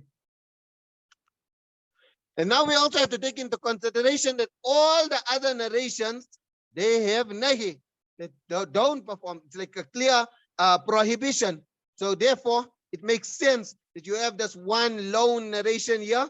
Rather, we also consider this narration of Sunan Nasai to also be for prohibition. And in that case, it then confirms what those other narrations, rather than assuming that it comes for a negation, that it comes for nafi. Because if you're going to consider this narration for nafi, then it's going to make the whole bigger. It's going to make this issue, it's going to create a bigger issue here. Because now it's going to contradict those multiple or multitudes of other narrations that come for prohibition. So that's the one answer. Then another answer to this proof that Mullah Ashraf Ali Tanwi brought is that, so Mullah Ashraf Ali Tanwi is mentioning that narration. So we are responding to that narration. That if you are going to consider this narration of Sunan Nasa'i, again, it's going to contradict the Hanafi viewpoint on Asr, isn't it? Because that narration doesn't only speak about Fajr, it also says, وَلَا صَلَاةَ بَعْدَ صَلَاةِ الْعَصْرِ حَتَّى تَغْرُبَ الشَّمْسِ. So now it's creating a problem again. So the whole explanation and interpretation of the deficient and non-deficient time, all that is going to fall away. That whole qiyas is going to be invalid. So it then creates a bigger problem for the Hanafis as well. So therefore, we actually have to consider the nafs wujub rather than the wujub ada. So now this is all in usul, you learned all these kind of things. So, but now even if you're going to consider the nafs wujub, then both the Fajr and the Asr time is not going to be valid. And even worse, if you consider the nafs wujub, if a person commences his salah when it's in the mustahab time. So say the sun, now it's 1 minute left and then the sun is going to change color. So he's starting his time when it's the mustahab time. But while he's performing salah, the time becomes makruh because now the sun starts to change color. So now what happens? If you're considering the nafs wujub, the entire prayer is not going to be valid, isn't? So, and the reason is because the wujub ada is then in waqt kamil, but the ada itself, the carrying out, is in waqt fasid. So therefore, it's not going to be valid. So in short, although lots of Hanafi scholars have presented this explanation and this interpretation, there's lots of criticism as well on it. It's not free from any criticism, and therefore, the second interpretation, it's not strong enough to explain why the Hanafis create a distinction between the Fajr and the Asr prayer. So now we need to look at another explanation. So, so this here is the third interpretation. So the third interpretation is that although we have this narration that shows us permissibility, man adraka rak'atan min salatil fajr, showing us permissibility, there are several other narrations that denote upon impermissibility, that you should not perform salah. Now, what's the principle in the Hanafi madhhab? The principle is that when you have an ostensible contradiction, when outwardly it seems as if there is inconsistency, that here you have permissibility, there you have impermissibility, then when the contradiction is between amar and a nahi, a command and a prohibition, then preference is given to the prohibition. So this is the principle in the Hanafi madhab. Alama ibn al-Hammam rahimahullah, he writes, وَلَنَا حَدِيثُ عُقْبَةُ بْنَ عَامِرَ الْمُتَقَدِّمِ فإنه يفيد بطريق الاستدلال المتقدم الفساد بطلوع الشمس وإذا تعارض قدم النهي. So this is the principle in the Hanafi madhab. إذا تعارض قدم النهي. When permissibility and impermissibility there is a contradiction, you give preference to the prohibition. So من ذكر كان رحمه الله, he mentions in أوجز المسالك ووقع التعارض بين الروايات فيترجح روايات النهي لما تقرر في الأصول أن المحرم يترجح in the تعارض, that you give preference to prohibition over permissibility. So that then just justifies us to go to qiyas. When we go to qiyas, we find that the qiyas also conforms to the nahi, because we explained that how logically Fajr has to be nullified when the sun slides down from Kamil to exit. So therefore, qiyas entails that we are prohibited from completing the Fajr prayer. But now you're making qiyas.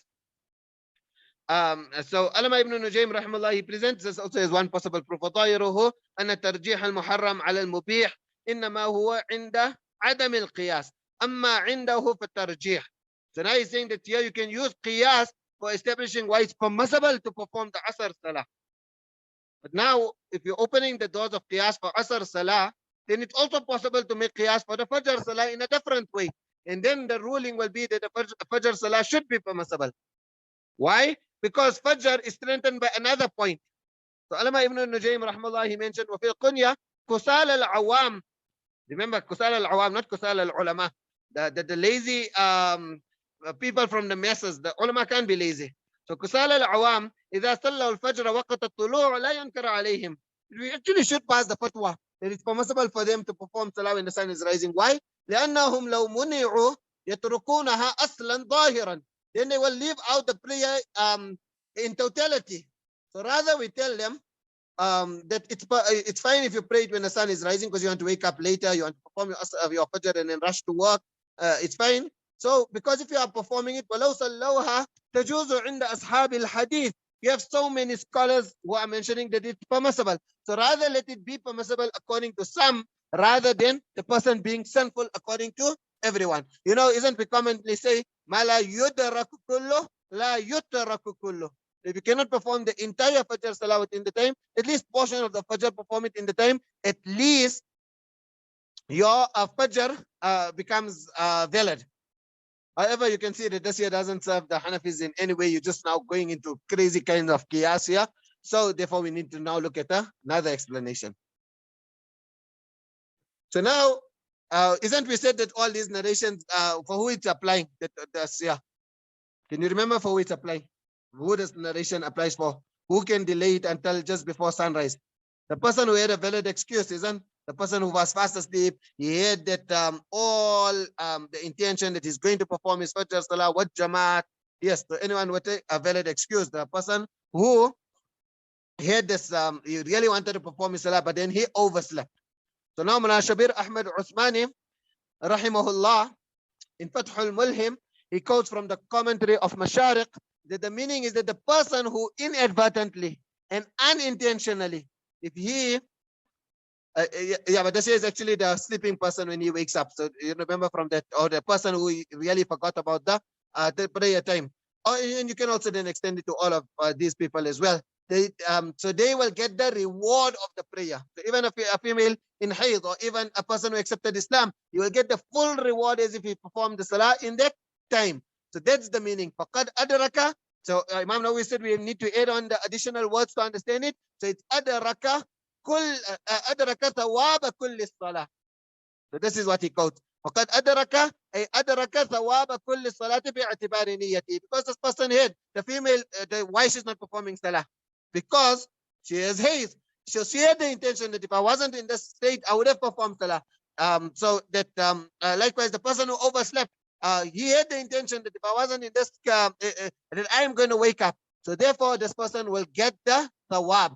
لا باعتبار عمله. So this is referring to the thawab he will get. It does not mean that his action will be valid. And this here could be proven from the following verse of the Quran. وَمَن يَخْرُجْ مِن بَيْتِهِ مُهَاجِرًا إِلَى اللَّهِ وَرَسُولِهِ ثُمَّ يُدْرِكْهُ الْمَوْتُ فَقَدْ وَقَعَ أَجْرُهُ عَلَى اللَّهِ. This person didn't go into, he didn't complete his migration.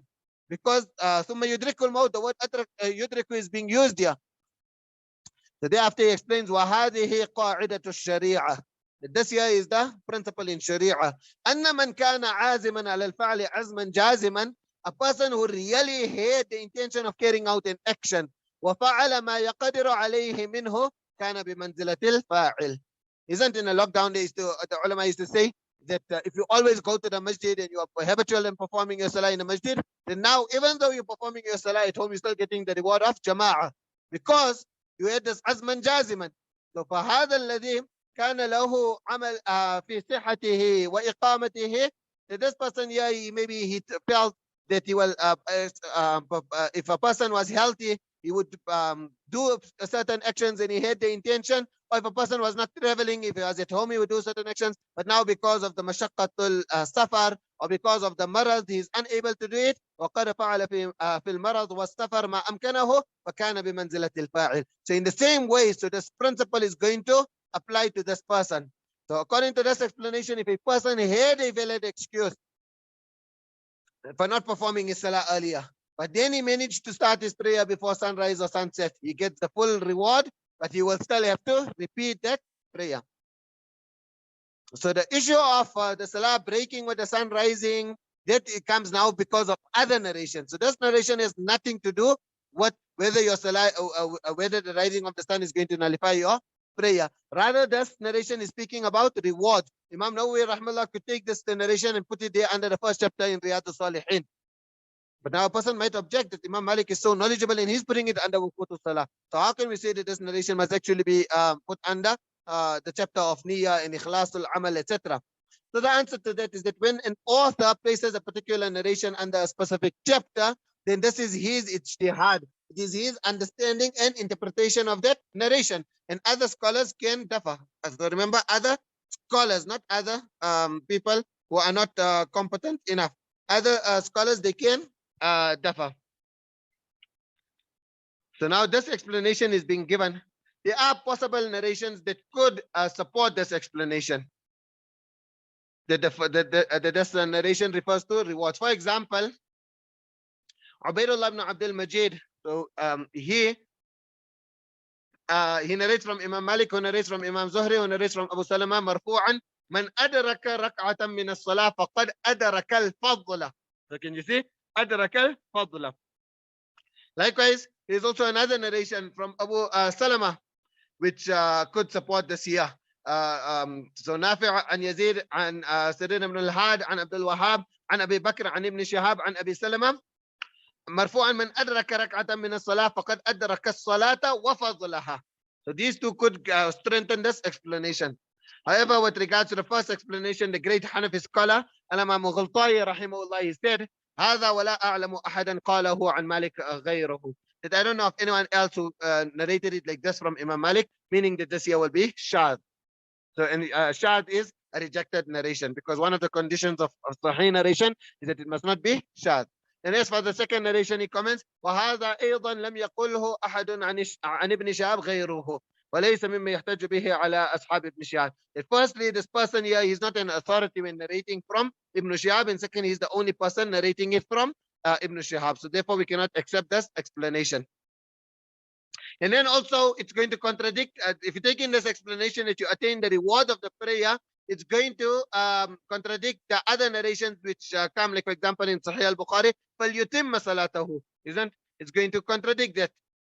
But a counter response is given to this here. Manashabir Ahmad Uthmani says, وَإِنَّ مَعْنَى قَوْلِهِ فَلْيُتِمَّ صَلَاتَهُ كَمَا فِي بَعْضِ رِوَايَاتِ الْبُخَارِ. So there's lots of different explanations according to the Hanafis. So me, I'll just check now the amount here diminishes a lot. I can stop now after the next explanation. I can give you another 2 more explanations. I can give you another 5 more explanations. So however many explanations you want. So when all of you get tired, but it's also worth it for us to also only just concentrate on that one dedicated person, isn't? So as long as one person remains, inshallah, I'll continue. So فَلْيُتِمَّ صَلَاتَهُ. So I was saying that the counter response can be given. So Allama Shabir Ahmad Uthmani says, وَإِنَّ مَعْنَى قَوْلِ فَلْيُتِمَّ صَلَاتَهُ كَمَا فِي بَعْضِ رِوَايَاتِ الْبُخَارِ فَلْيَأْتِ بِهَا عَلَى وَجْهِ التَّمَامِ. That's what you're saying. You remember? أي يؤديها كما وجب في وقت آخر. فمعنى الإتمام ها هنا ومثل ما قالت الشافعية في قوله تعالى وأتم الحج والعمرة لله. So just like how the Shafis, they interpret that, in the same way we can interpret the word tamam. Yeah. But despite all of this here, when Shabir Ahmad Uthmani then quotes from Allama Suyuti, that هذه تأويلات بعيدة. Although we want to try to make all of these تأويلات just so that it can support the Hanafi madhab, we have to be honest to ourselves. We also have to be fair. All these here are very far-fetched. So now we have to give the next explanation.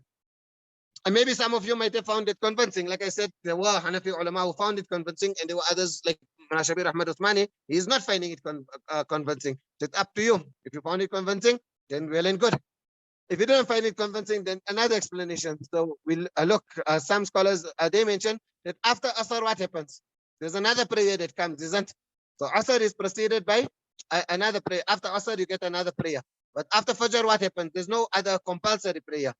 So Allama Sarakhsi rahimahullah, he said, وَالْفَرْقُ بَيْنَهُمَا عِنْدَنَا أَنَّ بِالْغُرُوبِ يَقْتُلُ وَقْتُ الْفَرْضِ. That is another time for a compulsory prayer. فَلَا يَكُونُ مُنَافِيًا لِلْفَرْضِ.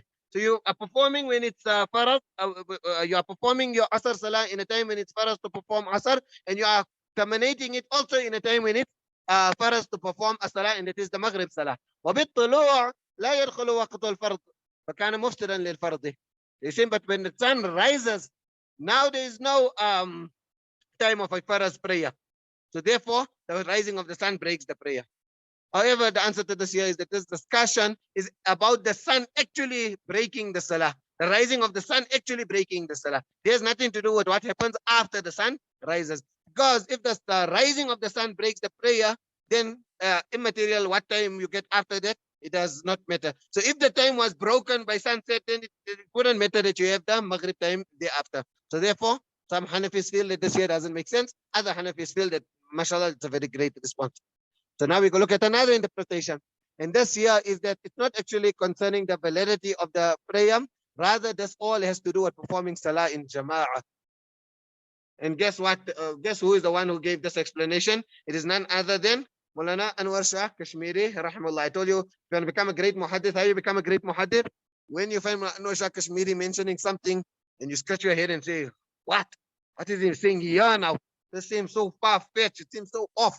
From where is he getting this? Remember, I told you thumb suck. Is he thumb sucking here? Pulling it out of his pockets. What is saying here? Then you must know that if people study that, it will increase your faqahat also, and it will increase your knowledge in hadith. So Mullah Anwar Shah Kashmiri first starts off by saying, وَأَمَّا الْأَحْنَافَ فَمَا أَجَابَ أَحَدٌ بِمَا يُشْبِهُ بِمَا فِي الصُّدُورِ. That none of the Hanafis thus far, they presented a reply or an interpretation that will put the heart at ease. So this is what he mentioned. Now he offers his explanation. That this here has nothing to do with the end time of prayer, but it concerns, it's regarding performing salawat jama'ah. So he says, وَسَنَحَ لِي الْجَوَابِ وَأَذْكُرُهُ بِمَحْضِ الدَّعْوَةِ وَمَادَّتُهُ كَثِيرًا لَا يَسْعُ الْمَقَامُ الضَّيِّقِ فأقول إن الحديث في حق الجماعة لا في حق الأوقات. So again, remember that he's mentioning this here briefly. He says فيكون المعنى من أدرك ركعة مع الإمام فليضيف إليها ركعة أخرى. If you got one rak'ah with the imam, then after the imam terminates his salah, you stand up, you perform that missing salah. So you are a masbuq basically.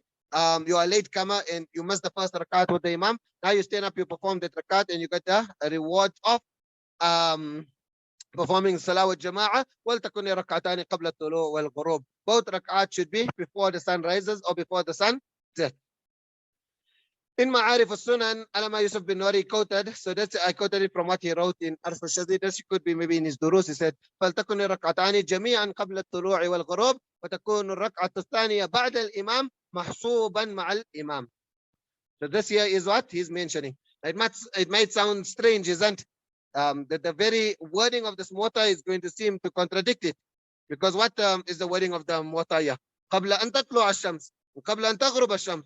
So how can this here refer to performing salah in jama'ah? Because if you want to take it to be salah in jama'ah, it's going to mean that the congregational prayer is being performed in the makruh time, isn't? It's being performed at the time just before sunrise, when it's and likewise just before sunset when it's makruh, and the chances of you actually of the time actually expiring. So now you first need to listen to the full explanation and interpretation, and thereafter you will not own, you will at least, at very least, you'll appreciate the vast knowledge of Maulana Anwar Shah Kashmiri rahimahullah. Now this is where the importance of the mutaba'at come in. So Maulana Anwar Shah Kashmiri acknowledges that there are clear words which contradicts this explanation. And he says, وَزَعَمَ الْحِجَازِيُّونَ الحجازيون, those in Mecca and Medina, that means Imam Malik rahmallah, they would assume that أن المفهوم كون الركعة الثانية بعد الطلوع ولا يخالفني رواية فليضيف إليها ركعة أخرى. These narrations are not going to contradict me. So basically, Anwar Shah Kashmiri was well aware of all of these narrations, but he conducted this in-depth research and so much. He went and he searched for all the mutaba'at, etc. He looked for all the possible wording. And then, so last time when I asked about mutaba'at and shawahid, the answer wasn't accurate. So do any of you know what Ibn Hajar rahimahullah described as a mutaba'a and what's a shahid according to Ibn Hajar rahimahullah? I'm just asking a question to wake you all up in case you're falling off to sleep with all the long explanations. Yes, mashallah. So mutaba, it's different links, but it comes back to the same sahabi. And shawahid, it goes to other shawahid, mashallah. So he's looking at all the different mutaba'at and shawahid. One of you must be the amiriya. Then you tell me, now you're talking too much, now stop. Now let us go sleep. Then I'll stop. But now we don't have an amir, so that's why I just carry on. So he says, وَلِي فِي هَذَا الْجَوَابْ قَرَائِن مِنْهَا. That there are some qara'in which I have here. أَنَّ الْحَدِيث مَرْوِيٌّ فِي أَرْبَعَةِ مَوَاضِعِ. He said, look, there are 4 different occasions when this here was revealed. So he says in 3 times, when this words were mentioned, when this narration was quoted, 4 different occasions. واتفقوا في المواضع الثلاثة على أنها في حق المسبوق. 3 times we find that it's actually concerning a مسبوق. فيقال في هذا الموضع أيضا إنه في حق المسبوق. So if those other 3 times it's concerning a مسبوق, then here also we'll say that it's concerning a مسبوق. So then Mulana Kashmiri, he presents the following narration. He says, عن أبي هريرة من أدرك ركعة من الصلاة فقد أدرك الصلاة. So this comes in Bukhari and Muslim. So here you can see it's just mentioned general, isn't من أدرك ركعة من الصلاة. There's nothing mentioned about قبل أن تطلع الشمس or قبل any other words. فليصل الله أقرأ. Nothing. It's only من أدرك ركعة من الصلاة. Likewise, he says that in Sahih Muslim, in some of wordings, it comes من أدرك ركعة من الصلاة مع الإمام. So don't only look here that it comes قبل أن تطلع الشمس. Also take into consideration that it comes with the wording مع الإمام. And he says, so basically in Bukhari and Muslim, this narration is general from Abu Hurairah, من أدرك ركعة من الصلاة فقد أدرك الصلاة. And both of these asanid in Bukhari and Muslim, they go via Imam Malik rahimahullah. So just to show you the possibility of it being the same narration. So in Bukhari it's via Qa'nabi. حدثنا عبد الله بن يوسف قال أخبرنا مالك. Okay, so now the standard is different, but the fact is that it's going via Imam Malik. عن ابن شهاب عن أبي سلمة بن عبد الرحمن عن أبي هريرة. And Imam Muslim, his goes via Yahya ibn Yahya at-Tamimi, via Imam Malik, and then it's by the same standard which is from Bukhari. That قرأت على مالك, so Yahya ibn Yahya says قرأت على مالك عن ابن شهاب عن أبي سلمة بن عبد الرحمن عن أبي هريرة. Now Imam Malik rahimahullah, he also transmits this very same narration here in the Muwatta. So if you turn to page 148, you'll see there that's Malik an ibn Shahab an Abi Salama ibn Abd al-Rahman an Abi Hurairah. So the same standard of Bukhari and Muslim, that man adraka rak'atan min as-salati faqad adraka as-salah. So Mulana Anwar Kashmiri is commenting on this. فيكون نصا في أنه في حق المسبوق. This here shows that it's actually referring to a masbuk. There's nothing here mentioned about sunrise. So the alif lam on as-salah is going to be ahad, and therefore it refers to salah with the imam. So it's referring to the masbuk. Now, where does the masbuk comes in? So now you say to look at the other narration. And then he argues that, look, Imam Muslim rahimahullah, and he narrated this. Now, those of you who studied Sahih Muslim, you know how perfect Imam Muslim was in his sequence. And if you studied more in-depth Sahih Muslim, then you know, inshallah, one day I'll explain it to you. Make dua, Allah subhanahu wa ta'ala grants us this opportunity that we can dedicate our lives in the khidmat of hadith. And so how Imam Muslim, every hadith that he puts is in a specific order. Sometimes it's subtly he's trying to show you ta'leel. He's trying to show you illa in the narration. So inshallah, now in the month of Ramadan, I make this year my intention. And if Allah, you know, we make intentions and Allah subhanahu wa ta'ala accept our intentions. So we make the intention that we do the narrations of the Muwatta in detail. Then in the Sahih Sittam, the thought actually, it came to me whilst I was conducting a dars. Whilst I was conducting one of the previous lessons, then the thought came to me.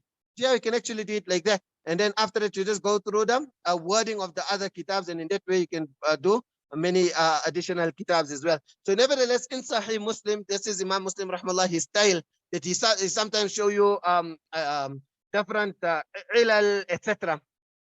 So he's bringing the different wording and he's showing you there's indication. You don't just read Sahih Muslim narration. You have to look, why did Imam Muslim put that narration first and this narration second? Why did he quote it with that sanad first and then quote it with this sanad second? So there's a whole lot of subtle things in Sahih Muslim. So here, Anwar Kashmiri is using this point. He's saying, وَأَيْضًا جَمَعَ مُسْلِمٌ حَدِيثَ الْبَابِ وَحَدِيثًا مَنْ أَدْرَكَ رَكْعَةً مِنَ الصَّلَاةِ مَعَ الْإِمَامِ فِي بَابٍ وَاحِدٍ.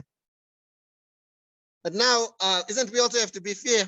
So although Mulana Anwar Kashmiri is mentioning it like this here, we have to also be fair and mention that Imam Muslim rahmallah, clearly after that he brought lots of different turuq to show that the words Ma'al Imam is actually not part of this hadith.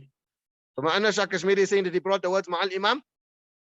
After that, Imam Muslim rahimahullah said, حدثنا أبو بكر بن أبي شيبة وعمر الناقد وزهير بن حرب قالوا حدثنا ابن عيينة. Then he makes تحويل. So قال وحدثنا أبو كريب قال أخبرنا ابن المبارك عن معمر والأوزاعي ومالك بن أنس ويونس. قال وحدثنا ابن نمير قال حدثنا أبي. قال وحدثنا ابن المثنى قال حدثنا عبد الواحد جميعا عن عبيد الله. Can you see how many different asanid he brought? كل هؤلاء عن الزهري عن أبي سلمة عن أبي هريرة عن النبي صلى الله عليه وسلم بمثل حديث يحيى عن مالك وليس في حديث أحد منهم مع الإمام. So he's actually now trying to tell you that these words ma'al imam were not supposed to be there. But nevertheless, the point of Ma'ana Shah Kashmiri, it still stands that there are narrators who transmitted it with the words ma'al imam, and that indicates that it refers to salah in congregation. Imam Ma'ana Shah Kashmiri wants to apply the law of ziyadatul thiqat. So this here is nisbi. Others want to say no, it's shadh. And then Ma'ana Shah Kashmiri rahmallah, he quotes the narration of Sunan Abi Dawud to further show you how this here actually refers to a masbuq. So in Abu Dawud, man adaraka rak'ah faqad adaraka as-salah. So here the word rak'ah, it comes in the meaning of ruku'. Now how can we say rak'ah comes in the meaning of ruku'? So now you will understand the wisdom of Ma'ana Shah Kashmiri when you look at the full narration of Abu Dawud. Let's go to Abu Dawud. Let's look at what Imam Abu Dawud rahmallah narrates there. Now listen to the wording. It links up to Abu Hurairah radiallahu anhu also. قال رسول الله صلى الله عليه وسلم إذا جئتم إلى الصلاة ونحن سجود فاسجدوا ولا تعدوها شيئا ومن أدرك الركعة فقد أدرك الصلاة. Now can you see how much sense it makes? Clearly the Prophet sallallahu alaihi wasallam is speaking إذا جئتم إلى الصلاة ونحن سجود. Whilst we are in sajda, we are praying, performing salah in Jamaat, you came late, fasjudu, and perform salah. Then the Prophet ﷺ is saying, وَمَنْ أَدْرَكَ الرَّكْعَةَ فَقَدْ أَدْرَكَ الصَّلَاةِ. That shows that the word, ya أَدْرَكَ الرَّكْعَةَ, it means you got the rak'at before the ruku. The person who asked that, and that's why I responded that according to Hanafis, rak'ah refers to ruku. And then, so Imam Abu Dawud rahmallah, he narrates it and he maintains silence, so that means that it's authentic according to Imam Abu Dawud rahmallah. Then Ma'ana Shah Kashmiri mentioned that since Ibn Khuzaymah rahimahullah, he also quoted this here in his Sahih. So only if the admin of siblings of ilm, they tell me that I'm taking too much time, they want to go, then only we terminate the dars. I told you can terminate it at any point because I already gave you so many different explanations. But if anyone else leaves, it's fine. I teach those who are dedicated enough to spend the remaining few hours of Ramadan in the greatest ibadah and utilize and maximize the benefits here. And it's nothing, this year, ulama all along they done it, they spent a lot of time in, in Muqaddamah ibn Salah, that statement that إذا طال المجلس, when the majlis is very long, then there's a nasib for shaitan, isn't? Jazakallah khairan. So inshallah, then we'll continue. So so now I can give you a dalil. The shaitan is locked up now, isn't? You can't say now shaitan is any portion of this majlis. So inshallah, it's beneficial.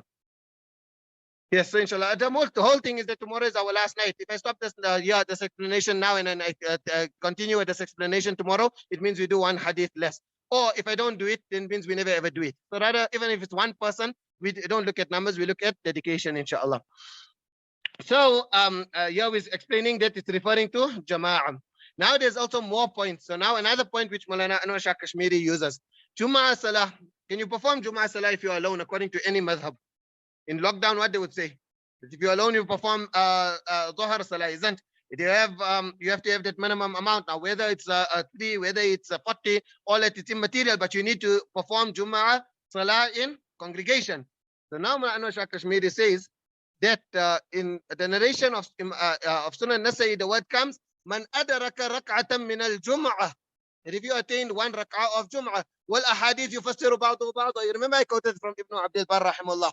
If you forgot it, go look up in your notes and inshallah you'll find that statement under the first narration. So this is explaining that the narration is concerning Jummah. Now is Jummah before sunrise or before sunset? It's in the middle of the day, isn't? So it shows this year has nothing to do with sunrise or what? Sunset. So the fact that it's being stipulated to Jum'ah, it proves that now the words فَلْيَصِلْ إِلَيْهَا, it's also now referring to congregation salah. It's referring to salah with jama'ah. Now what further strengthens this point of Anwar Shah Kashmiri? So here we come and we give little bit additional support to his point. Although the Kamal is his because he pulled out the point, now we give little bit support to his point. You look, Imam Abu Dawud rahimahullah, he brought the chapter heading, Babu man adraka min al-Jum'ah rak'atan. What's the chapter heading? Man adraka min al-Jum'ah rak'atan. And I told you the chapter heading is the fiqh. Now look what narration he brings under there. This very same narration of Bukhari and Muslim and Muwatta, which links to Abu Hurairah, Man adraka rak'atan min as-salah faqad adraka as-salah. There's no mention of Jum'ah in the narration, isn't? But what's the tarjumatul bab? Man adraka min al-Jum'ah rak'atan. Likewise, in Jami' al-Tirmidhi. Also, the chapter is the chapter of Jum'ah. And Imam Tirmidhi, so first he brings it and then he explains a whole lot about Jum'ah. So حدثنا نصر بن علي وسعيد بن عبد الرحمن وغير واحد قال حدثنا سفيان عن ابن عيينة عن الزهري عن ابي سلمة عن ابي هريرة عن النبي صلى الله عليه وسلم قال من أدرك من الصلاة ركعة فقد أدرك الصلاة. Now look at Imam Tirmidhi is saying, he's further establishing and proving and rubbing it in that this year is for Jum'ah Salah. He said هذا حديث حسن صحيح والعمل على هذا عند أكثر أهل العلم من أصحاب النبي صلى الله عليه وسلم وغيرهم قالوا من أدرك ركعة من الجمعة. Again, you see, he's saying من أدرك ركعة من الجمعة. So, Ma'anusha Kashmiri references to Sunan Nasai, but it's here, right here in our Muwatta. So if you got your Muwatta, you open it to page 263. You'll see Imam Malik rahmallah, it's actually as a statement of Imam Zuhri rahmallah. Malik an ibn Shahabin أنه كان يقول من أدرك من صلاة الجمعة ركعة فليصل إليها أخرى. And then Ibn Shihab said, وهي sunnah. And this is under the chapter of Babu, في من أدرك ركعة يوم الجمعة. So then the wording of Imam Malik rahmallah, then it clearly, so what Imam Malik wrote, it supports this what Ma'anusha Kashmiri mentioned. That he quotes there from Imam, so Imam Yahya says, قال مالك وعلى ذلك أدركت أهل العلم ببلدنا وذلك أن رسول الله صلى الله عليه وسلم قال من أدرك من الصلاة ركعة فقد أدرك الصلاة. So now you can see on all this here, on all these points here now, Ma'anusha Kashmiri is now commenting. Don't just look at this one narration and then come say Hanafis don't know anything about hadith. Look how Hanafis can pull out narrations from all different sources from the whole Sahih. So Ma'anusha Kashmiri said, "Inna hadith al-bab aydan fi haqq al-masbuq." So if you think the Hanafis are not don't know hadith, then you try to practice on how you're going to join up all these different narrations.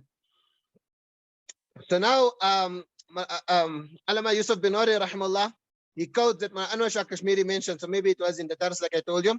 فالحديث بهذه الألفاظ كلها في حق المسبوق عندهم فليكن حديث الباب كذلك في حقه مسوقا لحكمه. That all these different narrations are reinforcing this, that this narration refers to the masbuq. So therefore, this the narration will also, we'll have to interpret it in that light. Now, on this point, it might seem that Ma'anusha Kashmiri is trying to say that all these are the same narration and just with different wording. So, but then his own student, Malana Shabir Ahmadi, wrote also, وَالظَّاهِرْ أَنَّهُمَا حديثان المطلق لبيان حكم الصلاة في حق المسبوق كما وقع التقييد بقوله مع الإمام في طريق آخر والمقيد لبيان مسألة الوقت والله أعلم. He mentions this in Fath al-Mulhim, volume 4, page 206, that apparently it seems as if there are two different narrations. So Mullah Anwar Kashmiri, he acknowledged, he said, yes, there are different narrations, but they are proving the same point. So what he said, yes, I agree with you. Most definitely, maybe the Prophet ﷺ mentioned, or maybe the Prophet ﷺ mentioned it on different occasions. So yes, it's definitely different narration, but it's all, so today I tell you something, tomorrow I tell you something, the third day I tell you something, but I'm referring to the same thing. So that's what he's saying. لست أدعي أن الحديث حديث واحد والاختلاف إنما اختلاف في اللفظ تطرق إليه من الرواة بل يحتمل أن يكون لأبي هريرة في الباب أحاديث يلقاها من رسول الله صلى الله عليه وسلم في أوقات مختلفة فكأن النبي صلى الله عليه وسلم أرشد إلى ذلك مرارا بألفاظ مختلفة في أوقات مختلفة وإنما مفادها وحكمها واحد لا يختلف باختلاف التعبير مهما كان. This is what Ma'anusha Kashmiri rahmallah gave. So these now there are also other explanations, other reasons. So Ma'anusha Kashmiri, this is what he mentioned, and then you can think of other narrations also which will support this explanation of his.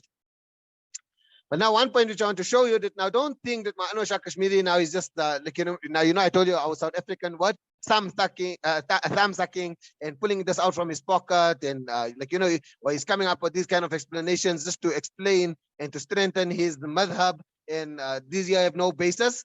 I'm going to show you now that Maliki also gave the same explanation. So Ibn al-Arabi rahimahullah, he said in al-Masalik, اختلف العلماء في هذا الحديث على 5 أقوال. He's explaining this narration. Under the commentary of this narration, he's mentioning There's 5 different views. To look at the first 3 views. Al-Qawl al-Awwal. Now, mashallah, you all know Arabic, so I'm just going to go through the Arabic because of time.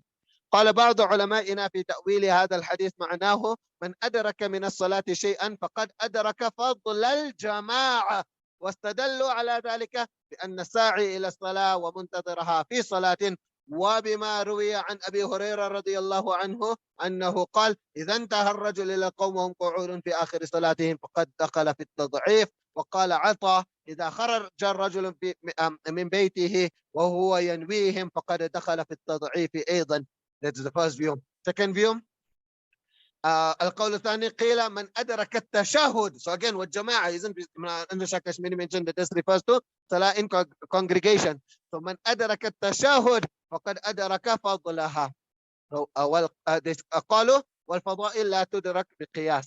And then القول الثالث وقال آخرون معنى هذا الحديث أن من أدرك ركعة من الصلاة هو مدرك لحكمها كلها وهو كمن أدرك جميعها فيما يفوته من سهو الإمام وسجوده لسهوه. You can see there were Maliki scholars before. So you mentioned this here late. If the other person from the other madhhab comes and he passes accusations, how come Anwar Kashmiri mentioned this here? Then you say this was only Anwar Kashmiri. Alama Ibn al-Arabi also. Likewise, Imam Nawawi rahmallah, when explaining this very same narration, al-mas'alatu thalitha, إذا أدرك المسبوق مع الإمام ركعة كان مدركا لفضيلة الجماعة بلا خلاف. Well, you stated what's happening with Imam Nawawi rahmallah. Maybe one day he was having a late dars like today, so he went in, he was very tired and he went to write about the masbuk by mistake. No, consciously he knew why he's writing about the masbuk under the commentary of this narration, because this narration has the scope of referring to a masbuk, isn't? So what we say, Anwar Kashmiri is applying the law of ziyadatul thiqat, and we explained that this here is nisbi, isn't it? Something that's relative. So some scholars, they're just going to look at this one narration independently, and others, like Anwar Kashmiri, they're looking at the whole broader picture, like using all the mutaba'at and shawahid. But the strongest proof to back up what Anwar Kashmiri has said is that in the Muwatta of Imam Muhammad rahimahullah, mashallah, you all have a very small and a very short sanad in the Muwatta of Imam Muhammad. So in that Muwatta, Imam Muhammad rahimahullah said, أخبرنا مالك قال أخبرنا ابن شهاب عن أبي سلمة بن عبد الرحمن عن أبي هريرة أن رسول الله صلى الله عليه وسلم قال من أدرك من الصلاة ركعة فقد أدرك الصلاة. قال محمد وبهذا نأخذ وهو قول أبي حنيفة. Likewise, long before Anwar Kashmiri, Alama Ibn al-Malik, so he wrote a book where he was trying to combine the narrations of Bukhari and Muslim. So in that book he wrote وقيل تقديره فقد أدرك فضيلة الجماعة، يعني من كان مسبوقا وأدرك ركعة مع الإمام فقد أدرك فضيلة الجماعة، وعلى هذا قيد ركعة يكون لإخراج ما دونها. You can see all the different explanations. So many scholars, they mentioned that this refers to congregational salah. Now, Anwar Kashmiri mentioned this, but obviously there are going to be objections. So the first objection, okay, you're saying it's referring to salah with jama'at, and why specify fajr and asr? Because now the same ruling applies to all the prayers, isn't? Person goes late for dhuhr salah, same ruling applies. Person pitches up a second rakat of maghrib, same ruling applies. You must stand up, you must complete the prayer. So why mention only about fajr and asr? So Anwar Kashmiri presents various answers, and to admit most of them are weak. So this why we won't even mention them. But the one which probably could be a valid answer is that these two prayers, they are singled out because of their importance. وأيضا يقال إنه مثل حديث فضالة في سنن أبي داود قال النبي صلى الله عليه وسلم حافظ على البردين أو العصرين وحمله أهل التدريس على زيادة الاهتمام وغيره. These are so important, so therefore they have been singled out. So this here is the explanation of Maulana Anwar Kashmiri rahimahullah. And besides this answer also, we must not ignore the fact that we just quoted now, that those narrations which comes in the Muwatta, Imām Mālik and Muwatta Imam Muhammad in Sahihain, that it just mentioned as man adraka rak'atan min as-salah, isn't faqad adraka as-salah. So it was not specified. You remember that point? When Zakaria Kanlawi rahimahullah, he wrote, إنه ورد ذكر العصر والفجر مخرج العادة دون الاحتراز. لذا He's saying that, like, sometimes you're talking, then just in passing you mentioned the Fajr and Asr. After he said, لذا لم يذكر في بعض الروايات كما يجيء فيما ترجم به المصنف. I told you the page number of it. من أدرك ركعة من الصلاة. فحينئذ يكون هذا الحديث بمعنى الأحاديث المطلقة التي تقريرها بعد باب واحد. And then on the next page زكريا كانوي رحمه الله wrote ونحن أيضا نقول بأنه لا تخصيص بهما فقد ورد من أدرك ركعة من الصلاة فقد أدرك الصلاة. So it wasn't stipulated to only the Fajr and Asr. You do have narrations where it's mentioned and it refers, it's encompassing all the salawat. Besides the answer of Anwar Shah Kashmiri, there's also another scholar who also responded. So Allama Suyuti rahimahullah, he quoted the answer from Ibn al-Athir rahimahullah. قال أبو السعادات ابن الأثير وأما تخصيص هاتين الصلاتين بالذكر دون غيرهما مع أن هذا الحكم ليس خاصا بهما بل يعم جميع الصلوات فلأنهما طرف النهار. Isn't we explain about طرف النهار and the edge of the day and the edge of the night. والمصلي إذا صلى بعض الصلاة وطلعت الشمس وغربت عرف خروج الوقت. When you're performing a Fajr and Asr, you can see the sun, especially if you're performing outside, you can see the sun rising and the sun setting. But for Dhuhr, will you be able to see that it now became misplain? You won't be able to notice it. So فلو لم يبين صلى الله عليه وسلم هذا الحكم وعرف المصلي أن صلاته تجزئه لظن that basically is giving us the reason that there was a reason, but the same ruling applies to all 5 salawat. So that's the first objection. Then the second objection is what Allama Hafiz ibn Hajar rahmallah brought. So Hafiz ibn Hajar, he brought a narration and he referenced it to Sunan al-Kubra of Imam Bayhaqi. So now we're quoting it from Fath al-Bari. Ibn Hajar in Fath al-Bari, he's saying that Imam Bayhaqi rahmallah narrated the following narration. من أدرك ركعة من الصبح قبل أن تطلع الشمس وركعة بعد أن تطلع الشمس فقد تمت صلاته. He's mentioning that this is what Imam Bayhaqi rahmallah mentioned, and this here clearly shows that this narration has nothing to do with congregational prayer. It doesn't have anything to do with Jum'ah Salah. It very specifically has to do with the Fajr Salah. ثم أنور شاه كشميري responds to this here saying فأقول إن هذا الباب من السنن الكبرى موجود عندي. I have سنن الكبرى by me وما وجدت فيه ما حكى الحافظ. I haven't found this narration in there. So this is what he mentioned. And now he wants to prove, so he's proving that you look, all these narrations, they revolve around Qatada. And therefore, he's saying that also this narration of which Hafiz ibn Hajar is quoting, if it goes via Qatada, then it's going to also refer to the same prayer which all those other narrations are pertaining to. And that actually refers to the Sunnah prayer. So what he's saying, وَهَذَا الْحَدِيث ثَابِتٌ عِنْدِي مِنْ أَزْيَدْ مِنْ 20 طَرِيقًا. That I have it through 20 different طرق. So خمس في مسند أحمد وخمس في سنن الدار قطني. Now remember the time there was no what's all these programs you guys use? There wasn't all these programs to get the narrations, isn't? So, but Anwar Shah Kashmiri is quoting all of this here. If you have to read the books of Anwar Shah Kashmiri and you read the books of Sheikh Abdul Fattah Abu Ghudda, you'll swear that maybe they had some secret Maktabat al-Shamila, maybe they had some secret connection to the internet. How they managed to count like that and how they managed to, present it like that.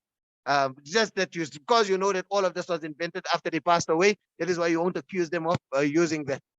So nevertheless, he's saying that there's 2 narrations which comes in Sahih ibn Hibban. He gives like this whole list here, proving that all of these ومدار الكل قتادة, that all of this here is going via Qatada. ثم عبر بعض الرواة وهم 5. He says 5 students of Qatada, they are explaining this narration من أدرك ركعة من الصبح قبل أن تطلع الشمس وركعة بعدها. That's 5 students. But then he's saying, now look at how the other students are also explaining it. So basically, he's now looking at the mutaba'at and shawahid and using that to respond to Hafiz ibn Hajar rahimahullah. But although he mentioned now so many mutaba'at, etc., his student and his very loyal student, Allama Yusuf bin Nuri rahimahullah, he said, ولعل هذه الطرق تبلغ إلى هذا العدد إذا نظرنا إلى شيوخ هؤلاء أصحاب الكتب التي ذكرها الشيخ أو شيوخهم وإلا فلا يبلغ من يروي عن قتادة أو من يروي عنه قتادة إلى هذا العدد. He's saying that maybe this is when looking at the links higher in the standard, because it's impossible that only from Qatada there are so many different students. Then Malana Yusuf bin Nuri, he mentioned about his own research, and that is why he felt that it is far-fetched. Nevertheless, Mullah Anwar Shah Kashmiri then explains ومر العين على حديث الباب وأخرج بعض الطرق مشتملا على وجدان ركعة بعد الطلوع والغروب وأقول إن هذا فتوى أبي حنيفة. That this here is not a مرفوع narration, rather this is a موقوف narration. So this is basically all the time of explanation that Mullah Anwar Shah Kashmiri is giving. Now, very interesting, just so that you can understand the caliber of Mullah Anwar Shah Kashmiri. Remember, I told you that he's the role model for Mullah Fazlur Rahman, and it became our role model as well. Very interestingly, long before him, a great scholar who's regarded as mujtahid fil masail. So, you know, those 7 categories, you do long explanation about it when you're studying ifta, and whether it applies, whether it don't apply, etc. Nevertheless, for you to understand it, it's so advanced that it's actually regarded as a mujtahid in the madhhab. Alama ibn Maza al-Bukhari, he presented the same explanations. And we know for sure that Mullah Anwar Shah Kashmiri did not have a copy of Muhit al-Burhani, because he mentioned, so we know that he didn't have, Abdullah Lakhnawi also did not have, they didn't have, even Alama Shami did not have, and that is why now that the Muhit al-Burhani is printed, it becomes so valuable for us, because these leading scholars did not have copies. So that's why Alama Shami also he quotes from the Khira.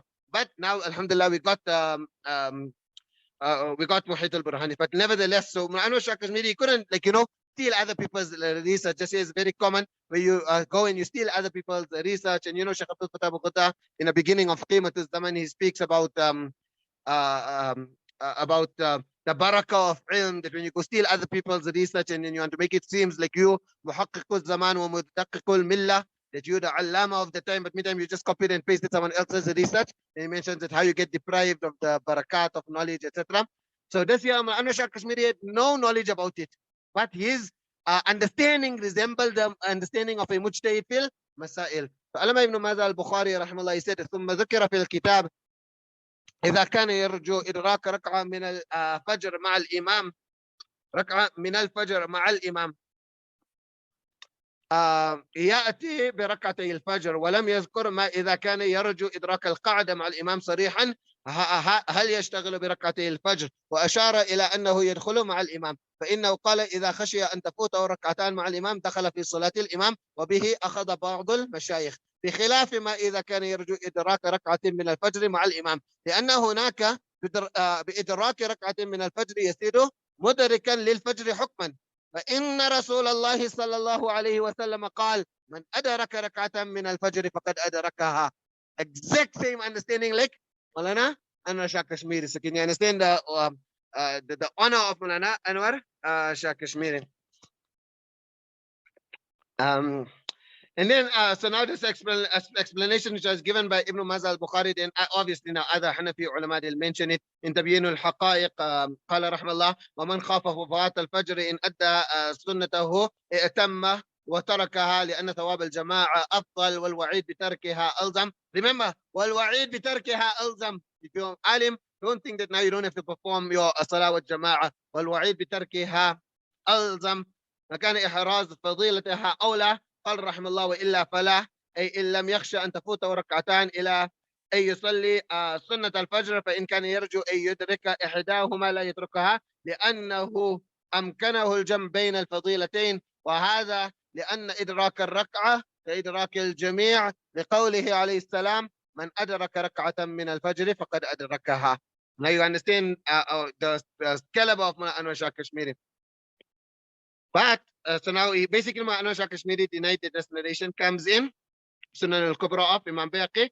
Ibn Hajar referenced it to Sunan al-Kubra.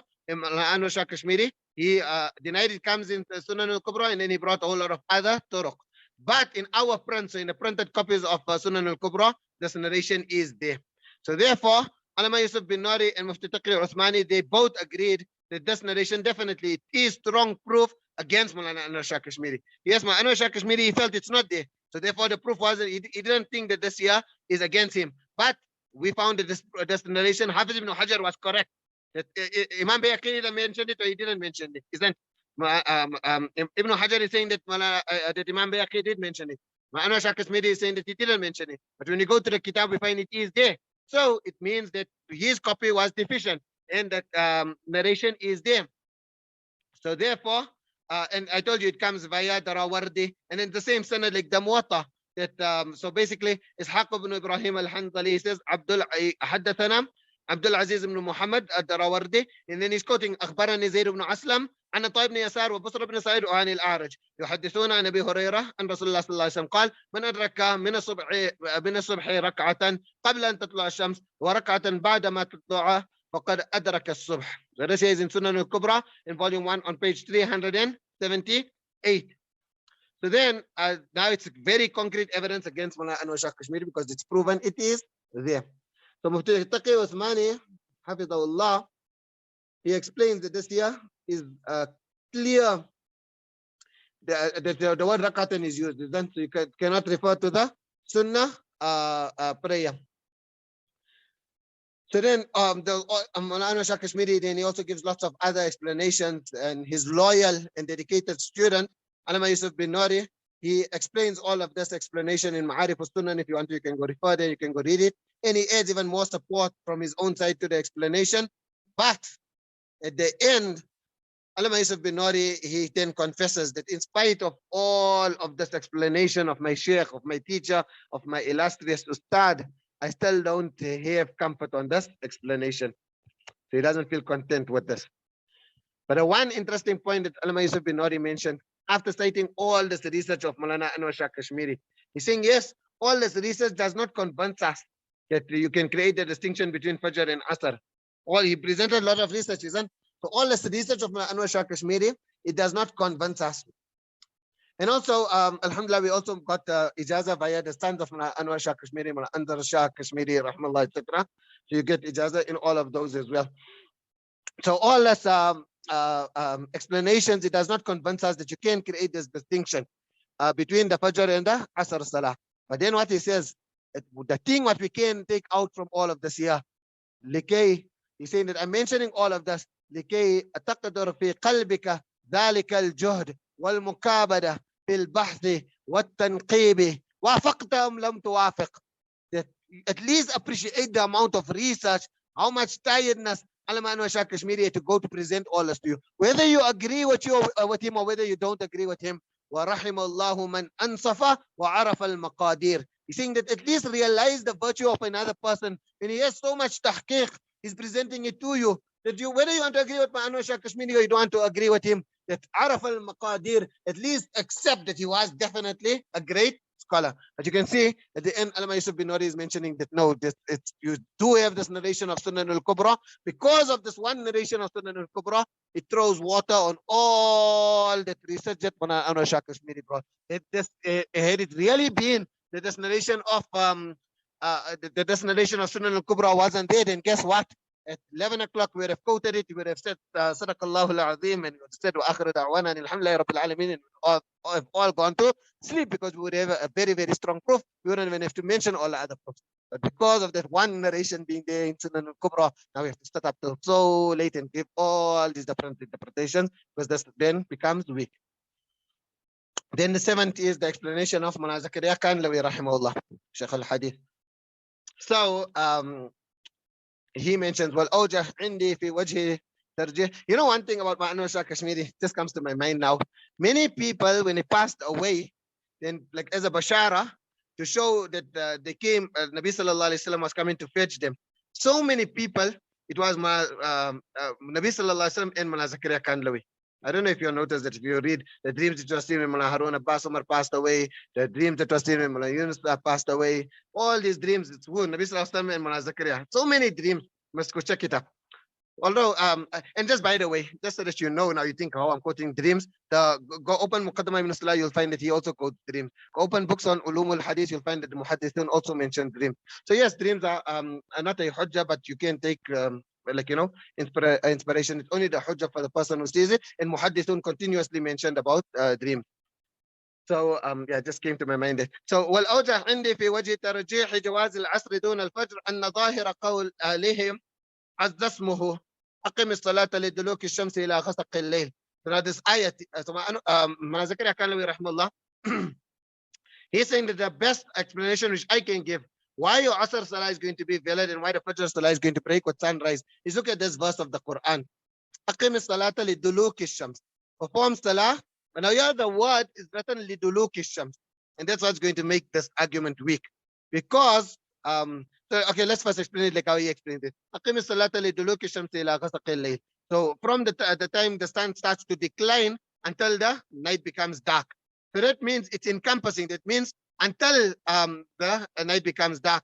So it means that if you the asr time will also the sunset time will also be included in the siyah. So he says yubihu salata fiha. And then he's now saying وَأَوَّلُ نَظْرِ الْحَنَفِيَّةِ شَكَرَ اللَّهُ سَعْيَهُم. That the first gaze of the Hanafis, and may Allah subhanahu wa ta'ala reward them for the effort على القرآن, is that we always look at the Quran first. Then وَلَيْتَ شَعْرِهِ كيف يقاوم حديث الباب بأحاديث النهي مع أنه متروك الظاهر إجماعا محتمل لمعان كثيرة. So this is the explanation which he gave. But in response to this, yeah, that the Ghasaq al-Layl is also, there's so much different explanations of it, and Duluk al-Shams also, so it's not going to be a very strong evidence. The point which you come now from all of this, I presented to you so many different explanations of Hanafis. Despite all these various explanations, many Hanafi scholars felt that none of the above is sufficient. Until today, there are so many Hanafi scholars who are of this view that we still don't know how to make the tatbiq between the siyah. So Mufti Taqi Uthmani, he mentioned at the end, حقيقة ये है कि इस मसला में हनफिया की तरफ से कोई ऐसी तौजीह अब तक अहकर, obviously अहकर refers to himself, Ustad Muhtaram Sheikh Mufti Taqi Uthmani hafidhahullah, so अब तक अहकर की नजर से नहीं गुजरी जो काफी और शाफी है. They say that until now, that you have to be fair, there is no proof which is a kafi in it, a shafi. There's no proof according to the which Hanafis have present, which will be satisfactory according to Hanafis. So this here is what Mufti Taqi Uthmani hafidhahullah mentions. And then Alama Zayla'i rahimahullah, he says, وهذه الأحاديث أيضا مشكلة عن مذهبنا في القول ببطلان الصلاة الصبح. Now you know Alama Zayla'i rahimahullah, he's a very very great muhaddith.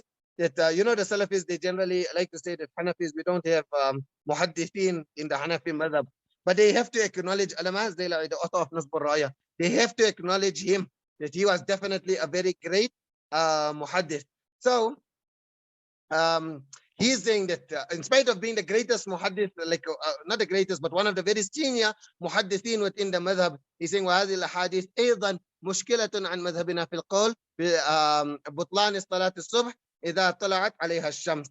That these narrations are also going to be very difficult on our madhab, according to those who say that the salah becomes becomes invalid when the sun rises. So here you can see it's being mentioned by another very great and a very senior Hanafi. Then Mala Anwar Shah Kashmiri rahmallah, I quoted to you in the beginning, he said, وَأَمَّا الْأَحْنَافَ فَمَا أَجَابَ أَحَدٌ بِمَا يَشْبِهُ بِمَا فِي الصُّدُورِ. So Alama Yusuf bin Nari rahmallah, he said, وَلَمْ يُجِبْ أَحَدٌ مِّنْهُمْ بِمَا يَشْبِهُ غِلَّةَ الْبَاحِثِ.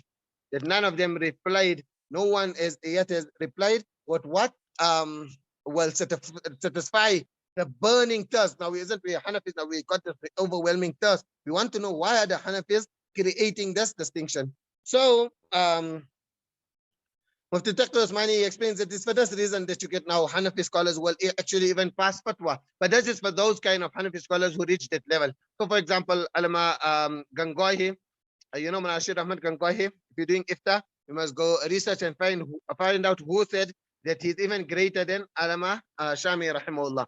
So he gave fatwa like the other madhhabs, that even if you perform Fajr Salah, the Salah does not break. And it's also on this reason that the other student of Malana Anwar Shah Kashmiri, Shabir Ahmad Uthmani, he also did not create the distinction between the Fajr and the Asr Salah. They said, وَالَّذِي يَتَرَجَّحْ بِحَسْبِ الْأَدِلَّةِ من مجموع الروايات في المسألة مع مراعاة أصول الحنفية. So we're not going against the Hanafi madhab. وجواز الاعتمام. So basically, he mentioned, now I'm not going to go through his whole long explanation here. So basically, they Alama Shabir Ahmad Uthmani, he also passed the fatwa ultimately on how the other madhahib mentioned it. But for us, we go back to those first 2 points which I mentioned in the very beginning.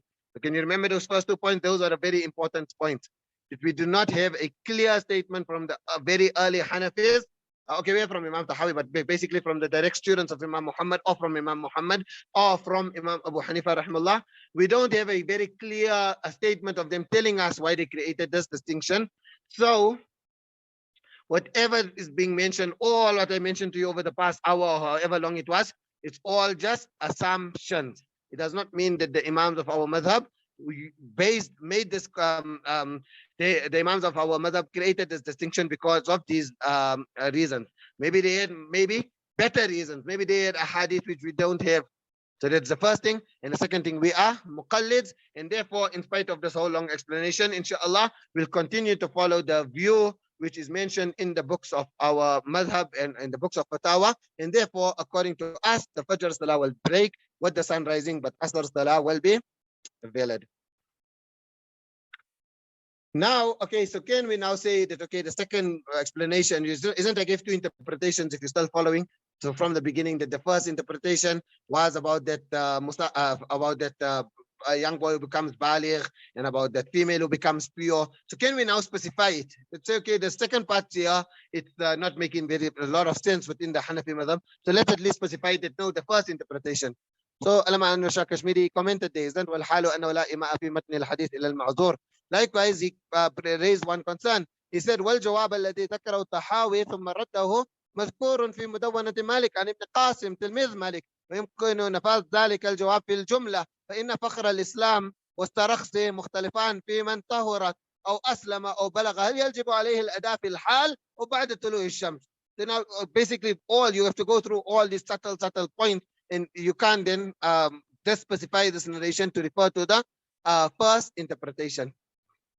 Now, when I was quoting the first portion, I told you that Ibn Abdul Barr rahimahullah, what he was saying, that you attain one full rakat of the female, if she becomes pure. If there's time for her to perform one full rakat, then the salah becomes compulsory upon her. However, this is not the same ruling in the Hanafi madhab. So Allama Ibn Abdul Barr rahimahullah, he explains the Hanafi ruling. He says, وقال أبو حنيفة وأصحابه وهو قول ابن علية من طهر من الحيض أو بلغ من الصبيان أو أسلم من الكفار لم يكن عليه أن يصلي شيئا مما فات وقته وإنما يقضي ما أدرك وقته بمقدار ركعة فما زاد. So this is how he is quoting it. That a person, he attains the amount of one rak'ah or more. Then it is. Then in Al-Istidhkar, Ibn Abdul Barr rahimahullah, he explained the reasoning. He's saying that والدليل على أنه أراد البعض من الصلاة. Today he mentions about one rak'ah or more. Now he's saying that for Hanafis it even refers to a portion of salah. It means it does not necessarily have to be a full rak'ah. So what's the proof for that? It comes in some narrations, man adraka rak'atan. In other narrations it comes man adraka rak'atain. In other narrations it comes man adraka sajdatan. So all this here shows that it's not actually one rak'at, because if it's one rak'at, then why in the other narrations it comes as two rak'at? So you remember in Bukhari we quoted it isn't إذا أدرك أحدكم سجدة من صلاة العصر قبل أن تغرب الشمس. So sajda. So therefore in Al-Binaya, Allama Badruddin Aini rahmallah, he said قيد الركعة فيه خرج مخرج الغالب. This here is what happens most of the time. فإن غالب ما يمكن معرفة الإدراك به ركعة ونحوها. حتى قال بعض الشافعية إنما أراد رسول الله صلى الله عليه وسلم بذكر الركعة البعض من الصلاة. You know, it's nice when the Shafis agree with the Hanafi. And you can quote, you don't have to quote our proofs from the Hanafi fiqh books, you quote it from the Shafi fiqh books. So here the Shafis, they agreed it's just a portion of the time. It does not necessarily have to be a full ركعة. ومن أدرك ركعتين من العصر ومن أدرك سجدة من العصر وأشار إلى بعض الصلاة مرة بركعة ومرة بركعتين ومرة بسجدة. You understand? وتكبير في حكم الركعة لأنها بعض الصلاة. So then the ruling ومن أدركها, if you only got the time to make takbir فكأنه أدرك الركعة. Allama Abul Wazid Baji rahmallah, he explains that the other madhab hold the same view ويقتضي أنه أقل ما يكون به المدرك مدركا وبه قال مالك والشافعي في أحد قوليه وقال أبو حنيفة والشافعي أيضا من أدرك تكبيرة من الصلاة قبل أن تغرب الشمس فقد أدرك العصر. So you understand that this is the Shafi'i. With regards to the Shafi'i madhab, Imam Nawawi rahmallah, he says وأصحه ما عند أصحابنا تلزمه لأنه أدرك جزءا منه فاستوى قليله وكثيره. So alhamdulillah, that finally now brings us to the termination of this narration. Jazakumullah khairan for staying in. May Allah subhanahu wa ta'ala bless you all. May Allah subhanahu wa ta'ala accept your effort. In our times, this is the small amount of qurbani which we do in the past. You know how much more mujahada they had to do, but we have hope from Allah subhanahu wa ta'ala. Isn't the amount you hope from Allah subhanahu wa ta'ala, Allah subhanahu wa ta'ala will bless you with that. You must go read in Al-Qawl al-Badi', the whole chapter which Imām Tahawi rahmallah mentions about da'if narrations, that you just hope from Allah subhanahu wa ta'ala. So someone bought Zamzam. Now the Zamzam they bought now before the month of Ramadan, but it wasn't sealed. And from the outward, and I saying that it looks like normal water. So I quoted to him that from Al-Qawl al-Badi'. I say, even if it's normal water, you drink it to the intention of Zamzam.